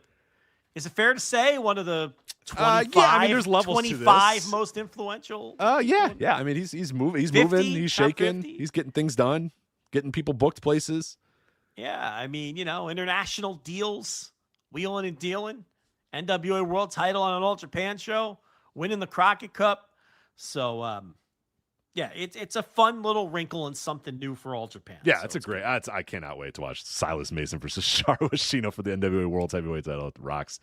Yeah. I got the Saitos, Ryuki Honda, and Kumarashi versus Ren Ayabe, Talos, Daisuke Sakamoto, Kengo Mishimo. So just kind of filling out the card there. Sigo Tachibana defending the World Junior Heavyweight title against Dan Tamura. Like Tamura Boy or something is how it was translated on All Japan's. So Dan Tamura, yeah. But that should be fun. And Tamura Boy. That's like his name now on this show. That's it. I want. Well, let me make sure it's Tamura Boy. I think it's something like created a flagship meme. It doesn't matter now. He's now Tamura Boy. That's it. I like it. Yeah. I'm belting him up too. I'm changing everything. Let's go. I love Dan Tamura. Oh yeah. That's my ideal. Like if you want like what I want out of a wrestler these days, it's just like a fucking all business, beefy, black trunks. No bullshit. Just comes out, works. Hasn't smiled since 2016. No. Why would you? What's there to smile about? Nothing there was really. one NBA player. I forget who it was. It was like Cam Thomas or something like that. And they asked him like, why don't you smile? And he said, "Ain't shit funny." And I was like, I love that line. I love that line. Like, that's it. Very simple. Because they're like, you never smile fun. You never smile that much. You're like, I don't know. Ain't shit funny. And I was like, hell yeah, I love it. It's a good line. It's a great line. Tamura Boy, ain't shit funny. Yeah, ain't shit funny. Yeah, I want to make sure that was ain't shit. I want to make sure that was Cam Thomas. That was I want to credit him. Yeah, it was Cam Thomas. Ain't shit funny. It's a great line because he's always got like a little bit of a scowl on his face, and he's like, nothing to laugh at. What am I laughing at? So yeah. Zion Musashi, Seki Yoshioka, Shota Kafuji, Hyo Agawa, the guy with the fucking mullet, the blonde mullet guy, which I like, versus Hokuto Omori and Yano and Fuminori Abe and Yuya Aoki, and just filling out the card. So nothing big there, but it's just a fun show. That's a fun show. You got the World Junior Heavyweight title, got the Thrillbilly defending the NWA title, Triple Crown All Asia. I mean, that's gonna be a hell of a show. So we'll definitely be watching and reviewing that next week. So excited about that. How about Pro Wrestling Noah drawing barely 1,000 fans to Korakuen Hall for this Global Tag League final? Yuck. That's not good. Yeah. Yuck. Yeah, 1,009 in Korakuen Hall for their Global Tag League finals. The Neo, it's now the Noah Neo Global Tag League finals. But the Good Brothers will make the towns, but they're not drawing the house. No. In the main event here. We've known they were in the main event for weeks. And that's what I love about this is they booked their spot in the finals after you did the segment where you talked about them being the modern Dudley Boys. Yeah. Where they're just always pushed. Like no matter where they go, they're just way pushed, well beyond where they should be. And a perfect example of this is the Noah Neo Global Tag League, where they're in the finals. So I did not watch this match, but I'll let you. Didn't get to it. Well, they face Manabu Soya and Yuki Aino, and we knew that they were going to push Soya and Aino when they gave them that new gimmick with the matching tights and the haircut and everything. It is shocking how much these two men look like each other with the same haircut and the same facial hair and the same gear because they already had the same body, right? Yeah. When I watch this team wrestle, it's hard for me to tell which guy is in the ring. They look like identical twins in this gimmick. And you knew they were going to push that team. So it was no surprise to me that they won the tournament. As soon as they put that team together, you figured they were going to get the big push. So they beat the Good Brothers. The match was better than you would think. It really was better than you would think. What was the effort level on the brothers? It was high. They worked hard. Okay. They worked hard. And the match was okay. And, you know, they'll face Naito and Bushi now. The thing with Naito and you know, they didn't even bother putting them into the finals here, like to lose, to set up the challenge, which you sometimes do in a tournament. Is it crazy to you that Naito's just like in Noah and like nobody cares? Yes. It's like the weird. idea that he would just jump to Noah would have been preposterous, and also the biggest news like in all of wrestling at one time. He's just in Pro Wrestling Noah as a guy, and no one really cares. And he worked this show, and they drew 1,000 fans. And the thing with Naito is he's so physically dilapidated that it has completely sucked away all of his drawing power. And it's not even just the knees. His knees are completely shot, as we all know. I was told that his eyes are so bad that the last time he went to get the one eye corrected, what they have opted to do instead now is they took the eye that was working better and they made it worse so that his two eyes are at least equal now. Equally bad. Okay. Yes, because it was fucking him up worse to They've have done one that with good my eye. contacts. They've done that with my contacts before. I've gotten worse prescriptions in one eye because they said we can't have one eye looking great and the other, like your other eye's getting bad enough that we're going to make them both like middle bad, and then they'll adapt to how they're both. Eyes are crazy, so that's I can believe that. I could definitely believe that. So this guy's knees are shot and he can't fucking see. It shows. It shows. He can't see. God. He's got like 60% vision or something. The guy is just fucked. Well, it explains why he cannot. Like he's awful. I mean, you watch him; he's just absolutely just terrible. You know, and people just it's no one wants to watch him anymore. It's not. It's a rough situation with him, and you know, he must still need to work because he's still working. You know, and it's and his eyes aren't going to get any better. I mean, they can't fix his eyes anymore to the point where they're just making them bad on purpose. So, you know, at least his everyday life is, you know, less shitty as it can be. So, I don't know if this is where they just take the belts off them and bid them adieu, because I know they're obviously working here as freelancers. You know, it's an ugly situation with him, but yeah, this final wasn't that bad. And I watched the junior title match too. It was you know, finally Team Noah gets some kind of semblance of a push, and it was Katoge and High 69, but then High 69 gets hurt on the tour, so they replaced him with Hajime Ohara for the title match. And it's a big spot for this guy who we always get mad about how he's just always relegated to the undercard. Never do anything. Yeah, I mean the whole unit, but him especially, and they just don't do anything with them. But they lost, and the match was okay, and that you know, they'll probably just put them back. It's funny because Team Noah feel like outsiders in Noah. Right. Like they're the ones that feel like they don't belong. Like they feel like invaders in their own company. Because the entire promotion has moved on without them, and they're still carrying the Noah flag, literally and figuratively. They get no booking respect. They don't get pushed. And they're treated like invaders in their own company. It's just such a weird situation with those guys. And I feel bad for them. It's like, through no fault of their own. They're remnants from another era. And it's probably the right thing to do to just move on. I mean, is it a big deal that you're not pushing Atsushi Katoge? I mean, no, it isn't. You know, but Shiozaki saw what was happening and he didn't get along with people there and he just fucking left. But he's Go Shiozaki. What the fuck? Where's Muhammad Yone going to go? Like, you know what I mean? Like these other guys are just, they're just stuck there. Like I get Yone, he's like 50. It doesn't matter. He's probably just happy to be drawing a check. But these other guys, they'll be right back to the pre-show match next major show. It's just a one-time thing here. Yeah, just as like a challenger of the month. And it's just guys like Alejandro and Dragon Bane are just pushed harder than them now. That's just how it is, and they get a defense. Was that a V1? Let me double check that. I don't remember. I can't remember. Oh, yeah, V3. V3. Okay, all right.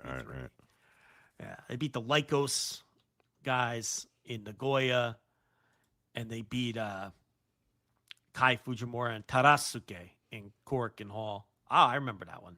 I don't remember the Lycos one. Yes, this was a V3 for them. So, yeah, that was the Noah show. They drew the brutal draw. And, that's terrible.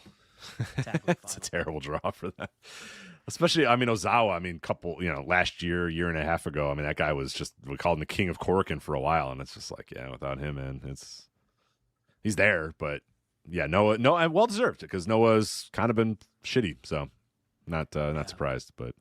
Yeah, I can't be happy with that number. But anytime I see like a Noah result or I watch a Noah show, and I'm just like, fucking Naito's just there. Tetsuya Naito's just on this show. He's just in Noah, and nobody cares. Like that guy, 3 years ago, one of the biggest stars in Japanese wrestling. He's just fucking there in Noah. Nobody fucking cares. In wrestling, in wrestling, period. Yeah, he's just there. He just comes out, and I'm like, that's fucking Tetsuya Naito, and he's in Noah. It's fucked up. And then he has his bad hair and his terrible shirt, and he can't wrestle and he can't run. And I'm like, oh, all right, well. Can't see. I'm like, well, I guess I understand why. Nobody cares. So, I didn't even realize that thing with the eye. Jesus Christ. Yeah, he must really need the money because he's God. All right, well, that is it for us on this flagship. We will be back next week. But, Shining Wizards, how the fuck did All Japan morph into Noah talk? We stopped with the new All Japan and moved to Noah. All what Japan are you talking about? Done, brother. What do you want us to talk about? It's a Superpower Series and it's happening in like 3 hours. You want me to break down the 8-man tag opener? We were done. It's over, brother. Noah's on the run sheet there, Chief. Yeah. It didn't morph into it. It just transitioned into it. Yeah, that's the next segment. That was the next topic. Yeah, I don't know what to tell you, buddy. But anyway, back next week. Hold on. This man had no problem with the random MLW interlude in the middle of Dominion. But how dare you? These are our listeners. The All Japan segment, and then talk about Noah.